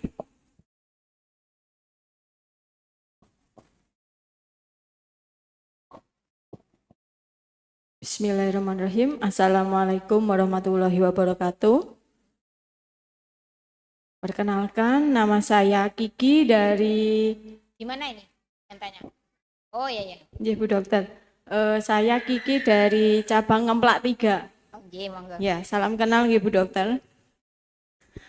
Yang ingin saya tanyakan kaitannya tadi dengan kolesterol. Tadi Bu Dokter sudah ngendikan kalau misalnya kolesterol itu banyak manfaatkan Bu Dokter. Lah, misalnya kalau kita itu sudah kelebihan kolesterol itu bagaimana solusinya? Apakah harus dikontrol, apakah harus diturunkan atau bagaimana? Itu yang pertama. Kemudian yang kedua kaitannya dengan siklus menstruasi. Mohon maaf Bu Dokter, saya tadi kurang paham cara menghitung siklusnya menstruasi. Mungkin bisa dijelaskan sekali lagi. Umurnya berapa umurnya? Saya umurnya 35 tahun, sudah berputra 2. Tensinya berapa biasanya? Tensinya saya biasanya 101, 110 per 80 Bu Dokter. Ada diabetes? Kalau diabetes tidak ada. Alhamdulillah mengikuti cek kesehatan itu untuk kolesterol, gula darah dan asam uratnya masih normal. Terus yang kelebihan tadi siapa yang kelebihan kolesterolnya? Ibu Berapa? terakhir cek niku. Ibu usianya berapa? Usia ibu berapa? Usia ibu sekitar 50 lebih Bu Oh, Dokter. 56 ya. Jadi tadi saya menekankan ya bagaimana intake kolesterol itu harus diperhatikan itu pada masa-masa apa Bu? Masa pertumbuhan, perkembangan sampai reproduksi. Kalau udah di atas 35 ya, di atas 35 ketika itu sudah mulai kita fungsi reproduksi sudah mulai berkurang, kemudian juga penyakit-penyakit lain mulai mengintip. Hipertensi, diabetes kan biasanya muncul-muncul ketika menjelang 40-an. Itu harus mulai diperhatikan. Tapi bukan berarti harus ditekan sama sekali, karena kolesterol itu kan tidak harus 0. Normalnya ya memang di bawah 200 kalau yang total, kalau LDL di bawah 100 ya LDL. Jadi sebenarnya untuk kolesterol itu selama kita itu tensi kita normal, kita tidak punya diabetes, insya Allah meskipun LDL tinggi tidak masalah. Ya. Jadi sebenarnya selama ini yang bikin jadi induknya segala penyakit itu hipertensi dan diabetes. Ya. Jadi selama kita tidak ada hipertensi dan diabetes, sebenarnya kita tidak usah terlalu risau dengan LDL. Tapi kalau kita sudah punya hipertensi, punya diabetes lah, LDL ini jadi pemburuk, gitu ya. Jadi harus kita lihat dulu. Jadi tidak bisa semua orang dikebiah-uyah. Karena kalau LDL itu dianggap sebagai faktor resiko tambahan. Kalau sudah ada diabetes sama hipertensi.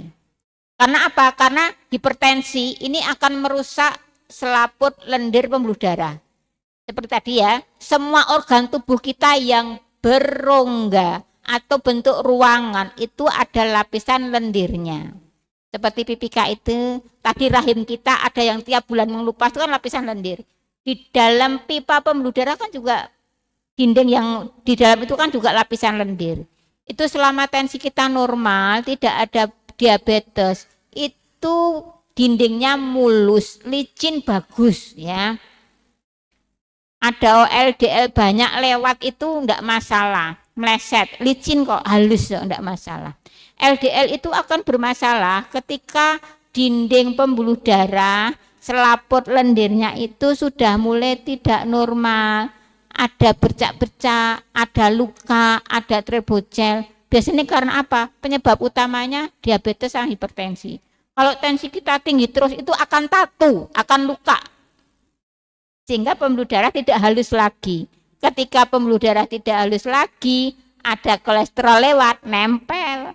Ada trombosit lewat, nempel. Jadinya apa? Lama-lama numpuk-numpuk, pembuluh darahnya nyempit, akhirnya sumbatan. Terjadi apa? Di jantung jadi jantung koroner, di otak dari stroke sumbatan. Ya. Jadi yang perlu sekali-kali diperhatikan kadar gula sama tensi. Ini yang paling pokok dulu. Ya. Selama ini sehat, insya Allah tidak apa-apa. Tapi sekarang ini Bapak Ibu, bapaknya satu enggak apa-apa, Bapak Ibu yang banyak ya. Jadi hampir sepertiga dari masyarakat Indonesia itu ada hipertensi. 1 dari 3 orang itu rata-rata kalau sudah ada hipertensi. Diabetes juga semakin terus meningkat karena sekarang ini lihat ya, musuh kita itu hampir semua makanan di sehari-harian kita, jajanan kita semua high karbo. Ya, snack kita sehari-hari juga semua karbo. Kalau enggak karbo, udah karbo manis. Ya tadi ya yang disuguhkan saya di meja saya, tapi karbo manis semua. Itu yang ada hampir rata-rata di meja-meja kita semua ya. Jadi memang sekarang itu yang harus betul-betul kita perhatikan itu tadi ya, kita kurangi karbo manis-manis gorengan. Ya, itu. Kemudian untuk siklus menstruasi. Jadi begini. Bisa ditampilkan lagi yang gambar siklus menstruasi ya. Enggak apa-apa, semakin mudeng semakin baik ya. Jadi ketika terjadi siklus menstruasi itu tidak hanya terjadi peristiwa lokal di rahim saja ya. Meskipun itu yang terjadi peluruhan, pengelupasan lapisan rahim, tapi itu terjadi karena rangkaian peristiwa, yaitu peristiwa hormonal dari ovarium dan hormonal dari kelenjar hipofise di bawah otak. Ya. Jadi peluruhan pengelupasan lapisan rahim tadi terjadi ketika terjadi penurunan mendadak, penurunan baik kadar estrogen maupun progesteron. Ya. Ya, bawahnya lagi. Nah, satu lagi.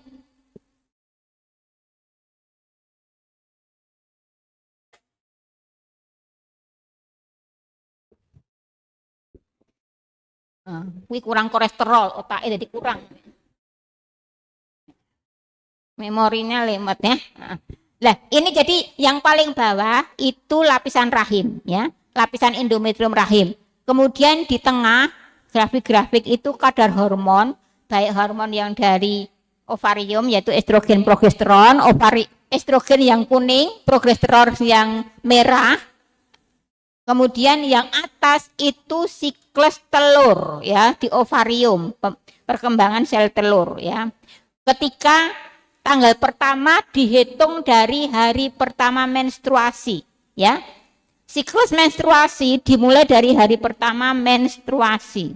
Jadi ibu-ibu kalau bisa adik-adik semua dicatat, sekarang banyak aplikasi ditulis kapan hari pertama menstruasi.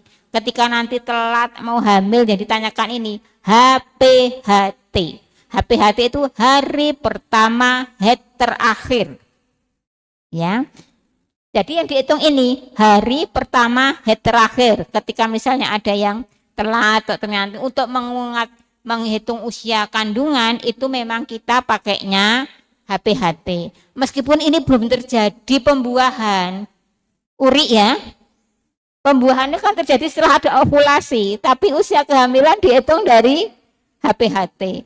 Karena kita tidak tahu ini ovulasi pembuahan kan terjadinya kapan tidak bisa tahu. Sehingga yang dipakai patokan HPHT, hari pertama head terakhir. Nah, ketika hari pertama ini, ya, kadar estrogen pol di bawah. Estrogen progesteron hampir mencapai 0. itu terjadi pengelupasan dari selaput rahim, terjadi perdarahan, bisa 5 hari, bisa 7 hari. Nah, ketika ini terjadi, kemudian di ovarium mulai terjadi perkembangan sel-sel telur. Biasanya ada beberapa sel telur yang mulai membesar, pematangan. Selaputnya sel telur semakin besar, selaputnya ini memproduksi estrogen. Dia nanti puncaknya akan terjadi pas tanggal tadi ya 14 sebelum mens berikutnya terjadi ovulasi di sini. Nah, ketika udah mateng akan dilepaslah ke tuba ya, ke tuba. Kalau tidak terjadi pembuahan, maka kadar estrogen akan turun. Ini diambil alih oleh korpus luteum, ini menghasilkan progesteron. Progesteron yang mana ini progesteron ini? Yang ini, yang biru. Ya. Jadi ketika tahap awal, ini namanya tahap proliferasi. Proliferasi itu baru penebalan awal dari rahim sampai pembuahan, itu pengaruh estrogen. Setelah ovulasi, yang mengambil alih itu ganti progesteron. Progesteron yang memproduksi bekas tempat telur yang udah ditinggal telur tadi. Namanya korpus luteum. Kenapa dinamakan korpus luteum? Karena warnanya kuning, jadi badan kuning.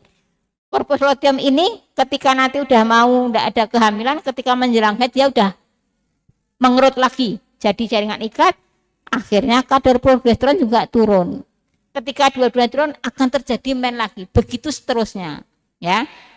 Nah ini hitungannya kapan terjadi ovulasi? Nah ternyata setelah diteliti, masa proliferasi ini bervariasi tiap orang. Sedangkan masa sekresi itu dari ovulasi sampai mens itu tetap sama. Masa sekresi dari ovulasi sampai mens itu 14 hari. Sedangkan dari mens sampai ovulasi ini molah-malih tergantung panjang pendeknya siklus. Orang beda-beda. Sehingga ketika menghitung kapan kira-kira ya saya terjadi ovulasi, misalnya punya siklus yang teratur, bisa diperkirakan ovulasi terjadi 4 hari sebelum perkiraan mens berikutnya. Kan kalau mens teratur kita bisa memperkirakan ya misalnya mens 30 hari, hari ini saya mens 3 April, oh nanti berarti saya 3 Mei. Nah 3 Mei itu mundur 14 hari, itu perkiraan terjadinya ovulasi. Memang ada juga tes pack yang untuk ngetes ovulasi ya, bisa ada itu di apotek misalnya mau beli ovutest itu untuk perkiraan apakah ini saya ada ovulasi. Biasanya ovutest itu yang diperiksa adalah yang LH. LH itu hormon yang merah ini loh. Jadi ada LH set. Jadi ketika menjelang ovulasi itu ada kenaikan mendadak kadar hormon LH. LH itu termasuk menteri yang di pusat tadi, dia yang menyuruh untuk korpus luteum produksi progesteron. Ya. Kalau ini pas tinggi biasanya dipastikan itu mau menjelang ovulasi. Kalau mau yang ada promil ya, program kehamilan. Tapi kalau untuk secara kasar, kalau misalnya mensnya itu teratur bisa diperkirakan. Ovulasi terjadi 14 hari sebelum mens berikutnya. Itu bisa untuk perkiraan. Kalau misalnya untuk promil program hamil ya diusahakan kalau hubungan ya pas terjadi ovulasi. Jadi ada kemungkinan besar ya. Ada kemungkinan besar.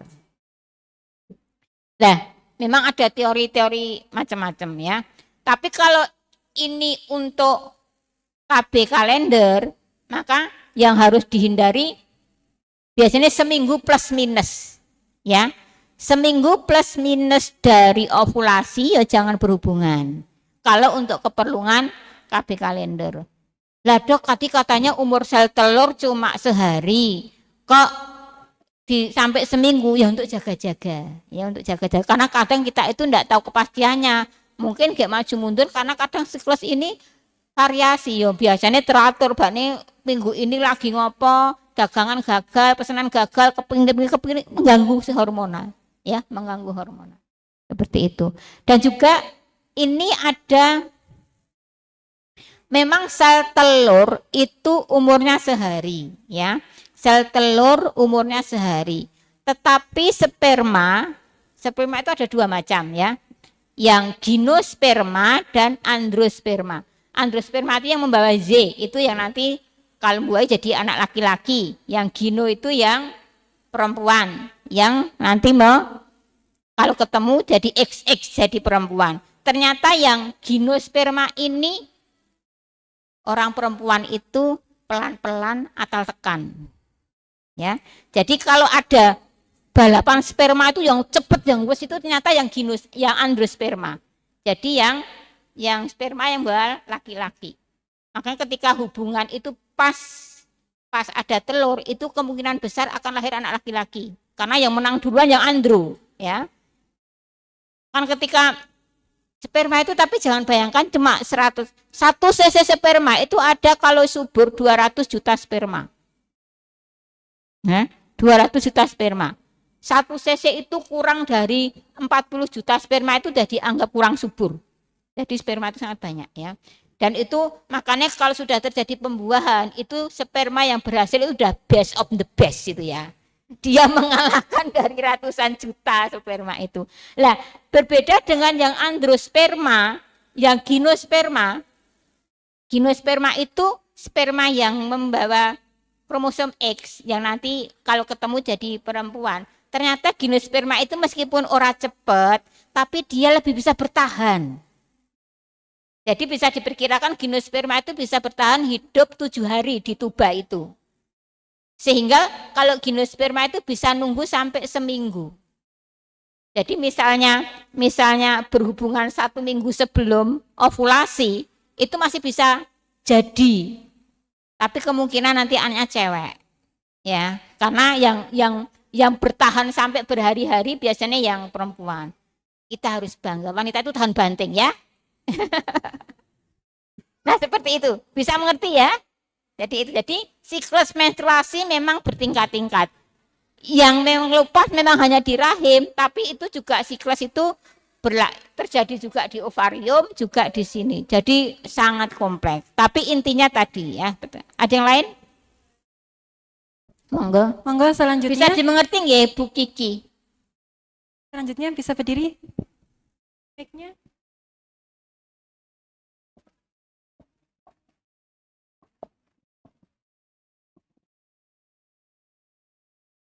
Assalamualaikum warahmatullahi wabarakatuh. Perkenalkan dokter, nama saya Vivin dari Ngemplak 3 juga. Yang ingin saya tanyakan tentang menstruasi. Mungkin dari kita semua banyak yang mengalami menstruasi itu sakit. Dulu saya juga mengalami, karena sekarang ini saya mempunyai anak yang kelas 6 SD tapi belum menstruasi. Saya ingin menanyakan apa penyebab dari menstruasi sakit dan mungkin pencegahannya. Itu saja dokter, terima kasih. Assalamualaikum warahmatullahi wabarakatuh. Waalaikumsalam warahmatullahi wabarakatuh. Jadi tadi kita sudah mengetahui proses terjadinya menstruasi. Jadi menstruasi itu peristiwa pengelupasan dari lapisan rahim. Kita bayangkan kalau itu terjadi di organ luar ibu-ibu ya. Jadi ketika misalnya terjadi di pipi misalnya, ya alhamdulillahnya Allah itu juga maha kuasa, kasih sayang sama kita. Di rahim itu tidak ada reseptor rasa sakit. Rasa sakitnya, reseptor yang rasa sakit tidak ada. Jadi ketika ngelupas itu tidak sakit, kita tidak kerasa toh. Tapi yang bikin sakit itu terjadi kontraksinya. Jadi ketika sudah terjadi pengelupasan, itu rahim kita itu berkontraksi untuk mengeluarkan. Sama halnya ketika kita mau melahirkan, sama kontraksinya hampir sama. Hanya kan ini yang dikeluarkan hanya sedikit. Jadi peristiwa nyeri menstruasi itu biasanya karena itu ya. Dan biasanya nyeri itu juga ada tidak nyeri lokal, kadang juga terjadi resi nyeri yang di referral nyeri. Jadi kayak di organ lain ikut nyeri, makanya boyok kita juga nyeri banget. Itu yang nyeri yang primer. Jadi nyerinya betul-betul karena proses menstruasinya. Jadi sebenarnya kita bayangkan namanya ini kita luka mengelupas, kemudian mesti ada nyerinya ya. Nyerinya itu nyeri yang wajar, karena itu nyeri yang wajar. Jadi cuma tiap orang beda-beda. Ya. Ibu-ibu kalau ke rumah bersalin, ada 5 orang mau bersalin, podo. Peristiwanya sama pun enggak mau melahirkan semua. Kabeh enek his kabeh enek kenceng kabeh. Siji enek sing bengok-bengok, siji enek sing ngeses-ngeses, siji enek sing santai wae. Iya enggak? Sakitnya harusnya sama apa tidak? Tapi bagaimana sikap menghadapi sakitnya? Beda apa tidak? Beda. Sama gitu. Tidak ada orang sing tamblek rasa sakit, ana sing ratahan, ana sing pokoke ora bengok ora. Nah, enek sak omah diseneni kabeh ya ana sing ngono. Jadi pada dasarnya kalau yang dismenor, nyeri men yang primer itu semua orang sama, semua ngalami peristiwanya sama. Peristiwanya sama, pengelupasan endometrium, kemudian rahim kontraksi untuk mengeluarkan itu. Hanya memang kadang ada sedikit perbedaan, misalnya apa bentuk rahim. Ada orang yang bentuk rahimnya lurus, ada yang menggok ke depan, ada yang menggok ke belakang ya. Ada yang retropleksi, ada yang antropleksi. Biasanya kalau yang terlalu menggok gini, ketika mau keluar rasanya juga lebih sakit karena untuk jalannya sempit. Ya. Kemudian ini juga yang jelas tadi tiap orang beda-beda. Ada lagi yang dismenor itu sekunder. Jadi ada faktor lain yang menyebabkan nyeri selain proses terjadinya menstruasi sendiri. Misalnya apa? Misalnya ternyata rahimnya ada radang, ada infeksi. Jadi nyerinya bukan karena terjadinya proses karena itu ada penyakitnya. Terus yang paling terkenal, mungkin ibu-ibu juga pernah mendengar, ada yang namanya endometriosis. Ya, ada yang pernah dengar endometriosis? Apa itu? Ada yang pernah di sini yang menderita endometriosis? Jadi endometriosis itu kan dari kata endometrium. Endometrium tadi yang selaput lendir rahim yang lepas tadi ya ibu-ibu ya. Itu jenenge selaput rahim. Itu normalnya ya hanya di rahim. Sehingga ketika menstruasi dia akan lepas dikeluarkan lewat vagina keluar. Tetapi ternyata karena faktor-faktor tertentu endometrium itu bisa tertanam di organ lain. Ada di ovarium, ada di tuba, ada di dinding perut, ya. Salah satu penyebabnya apa? Jadi ternyata ada suatu keadaan misalnya ketika menstruasi itu kan harusnya tadi endometrium tadi kan dipompa kemudian keluar dari darah head. Ada suatu peristiwa yang terjadi reflux. Jadi kontraksi rahim yang berlawanan sehingga darah produk head tadi malah ke atas. Ke atas itu akhirnya dia nempel di tuba, bisa nempel di ovarium, bisa di dinding perut karena kan dinding tuba itu lubang masuk ke perut. Nah di situ nanti endometrium akan tumbuh. Nah suatu saat endometrium yang tumbuh di tempat-tempat lain itu dia juga ikut siklus menstruasi.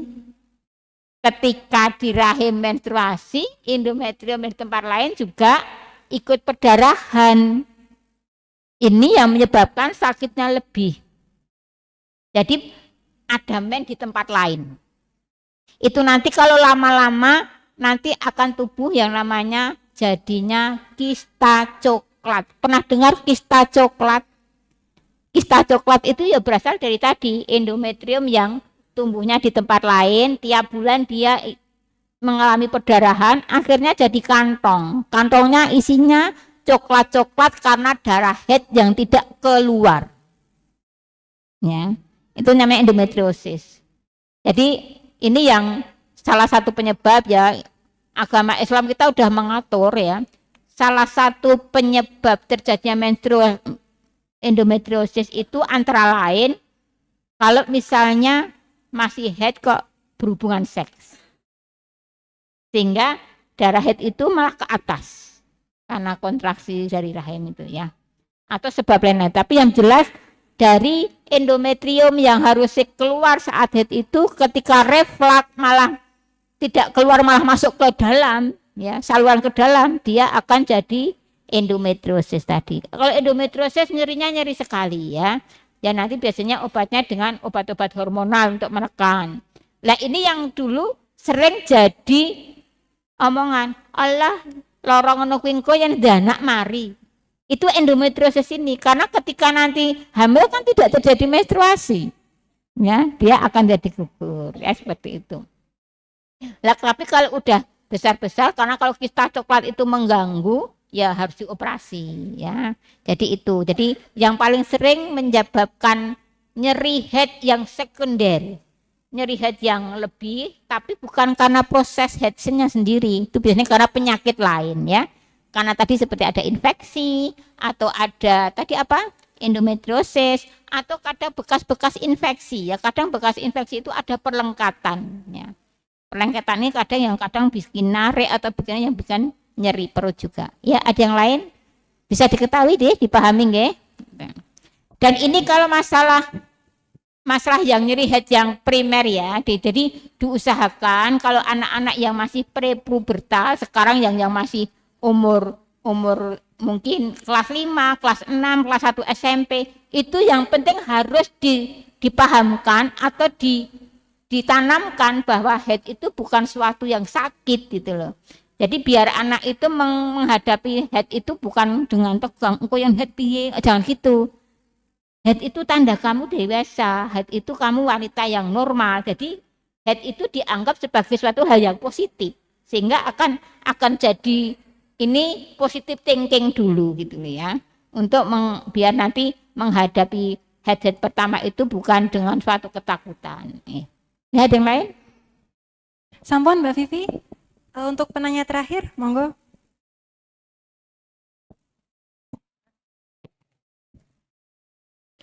Bismillahirrahmanirrahim. Assalamualaikum warahmatullahi wabarakatuh. Perkenalkan Bu Dokter, saya Salsa Nabila dari cabang Andong.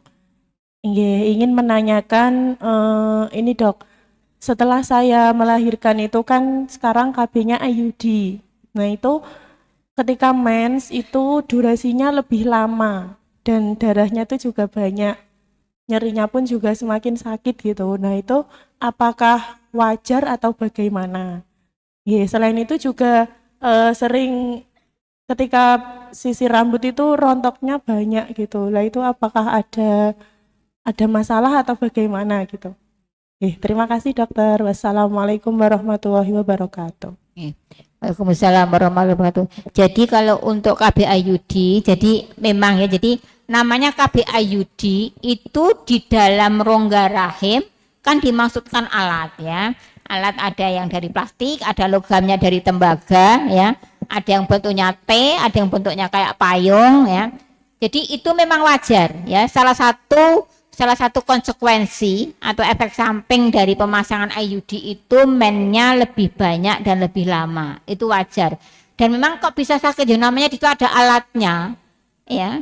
Ketika rahim berkontraksi untuk mengeluarkan anu kan ada yang ganjel di situ ya, biasanya lebih anu kan. Enggak apa-apa, itu wajar. Asal tidak berlebihan enggak masalah. Banyak yang pakai IUD itu mennya jadi 8 hari, 10 hari itu ada ya. Selama itu tidak sangat mengganggu, tidak terlalu banyak kehilangan darah enggak apa-apa. Tapi kalau terlalu banyak ya mungkin perlu ganti. Ya, seperti itu. Jadi, tapi itu wajar. Sedangkan untuk rambut itu lebih kompleks ya. Jadi rambut kita itu memang ada berbagai fase pertumbuhan dan fase rontok juga. Itu juga perlu nutrisi rambut kita itu ya. Jadi rambut kita itu juga perlu perawatan. Jadi kalau kita itu yang dirawat tidak hanya wajah. Ya, karena rambut itu meskipun tertutup itu juga kadang kita kan tidak nyaman kalau rambut kita itu juga tidak sehat seperti itu ya. Jadi usahakan tetap punya nutrisi yang seimbang ya, nutrisi seimbang. Kemudian juga mungkin perlu tetap dirawat. Kalau di rumah pas tidak ada orang yang jangan pakai kerudung ya. Biar juga bernafas. Kemudian kalau keramas diusahakan air yang untuk keramas itu jangan berbeda jauh dari suhu ruangan. Ya, jadi misalnya misalnya mandi ini pakai air hangat, itu keramasnya jangan pakai air hangat juga ya. Jadi keramas itu yang baik airnya sesuai dengan suhu ruangan sehingga tidak ada perbedaan. Kemudian ketika masih basah jangan disisir ya.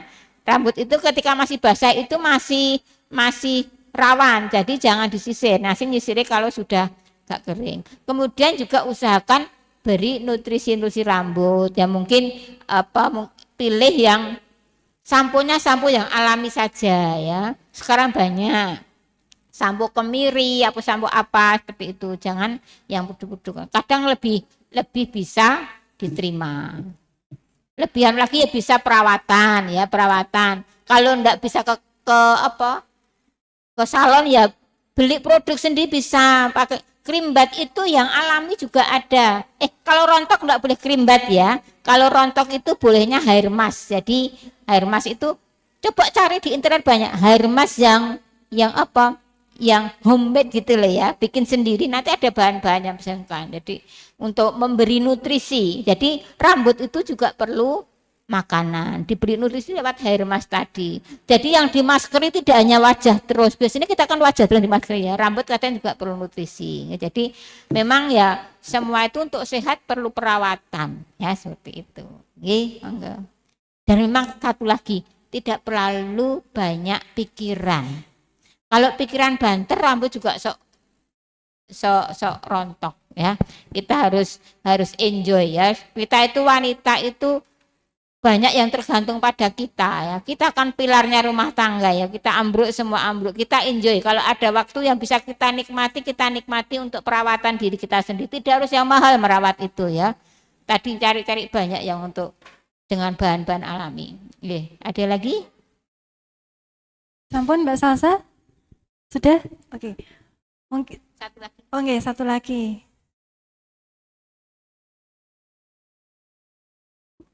Silakan mendekat ke mic nggih. Singkat saja nggih, Mbak. Assalamualaikum. Perkenalkan Ibu Dokter, nama saya Yuli dari Cabang Selo. Yang ingin saya tanyakan, saya seorang ibu dari anak remaja usia 13,5 tahun, Dokter. Nah, di sini yang membuat saya worry itu anak saya itu kan di asrama. Dari 10 orang itu yang belum menstruasi baru anak saya, Dokter. Nah, itu apakah udah termasuk mungkin worry atau bagaimana? Apa ada penyebabnya atau harus bagaimana gitu, Dokter? Soalnya saya khawatir ya, dari itu kan udah pindah kamar juga, yang sekarang juga dari 10 orang itu yang belum baru anak saya. Begitu, Dokter. Terima kasih jawabannya. Untuk waktu dulu jenengan main pertama umur berapa? Saya 16, tapi kan waktu dulu baru umur segitu emang umum ya. Tapi sekarang itu kan anak 9, 10 sudah pada menstruasi. Ya kadang karena tadi saya sampaikan waktu banyak faktor yang mempengaruhi saya tadi, ada faktor genetik. Ya. Ini faktor seks sekunder udah muncul belum, kayak payudara apa gitu? Sudah kelihatan sih. Ya, coba ditunggu dulu aja ya, karena dulu ibunya juga 16 tahun. Iya. Kadang termasuk tumbuhnya gigi itu anak ibu. Dok, ini anak saya setahun bentuk gigi. Dulu orang tuanya iya juga. Gitu, kadang faktor genetik bisa berpengaruh ya. Yang jelas untuk bisa ditunggu dulu dan diusahakan nutrisinya yang bagus ya. Ya kalau enggak dikirim sing kira-kira asramanya mana? SMP mana? SMP MTA. Gemolong. Pokoknya kalau ada sayur suruh makan, karena anak-anak asrama kadang ada sayur enggak dimakan ya. Jadi pengaruh gizi juga perlu. Jadi untuk yang jelas ditunggu dulu enggak apa-apa. Kalau sudah muncul tanda-tanda seks sekunder, misalnya payudaranya udah tumbuh, berarti dia ovariumnya udah mulai bekerja. Ya. Karena tadi yang merangsang tumbuhnya payudara itu hormon estrogen yang diproduksi oleh ovarium. Kalau sudah muncul tanda seks sekunder itu berarti kan ovariumnya jelas sudah bekerja itu ya. Itu tinggal tunggu aja nanti untuk proses berikutnya ya. Kalau nanti biasanya sampai 16 nanti kalau memang tetap bisa dikonsulkan ke endokrin ya. Tapi kalau ditunggu dulu aja enggak apa-apa. Karena memang dulu udah faktor genetik bisa. Nggih. Ya, terima kasih, dokter. Nggih, monggo. Ya, terima kasih atas penanyanya. Untuk selanjutnya mungkin ada kesimpulan atau closing statement sekalian, Dok. Ya, untuk kesimpulannya ya bahwa kita itu melakukan istimewa dengan organ-organ tubuh kita yang istimewa itu perlu treatment istimewa juga ya. Dan itu siapa yang bisa melakukan?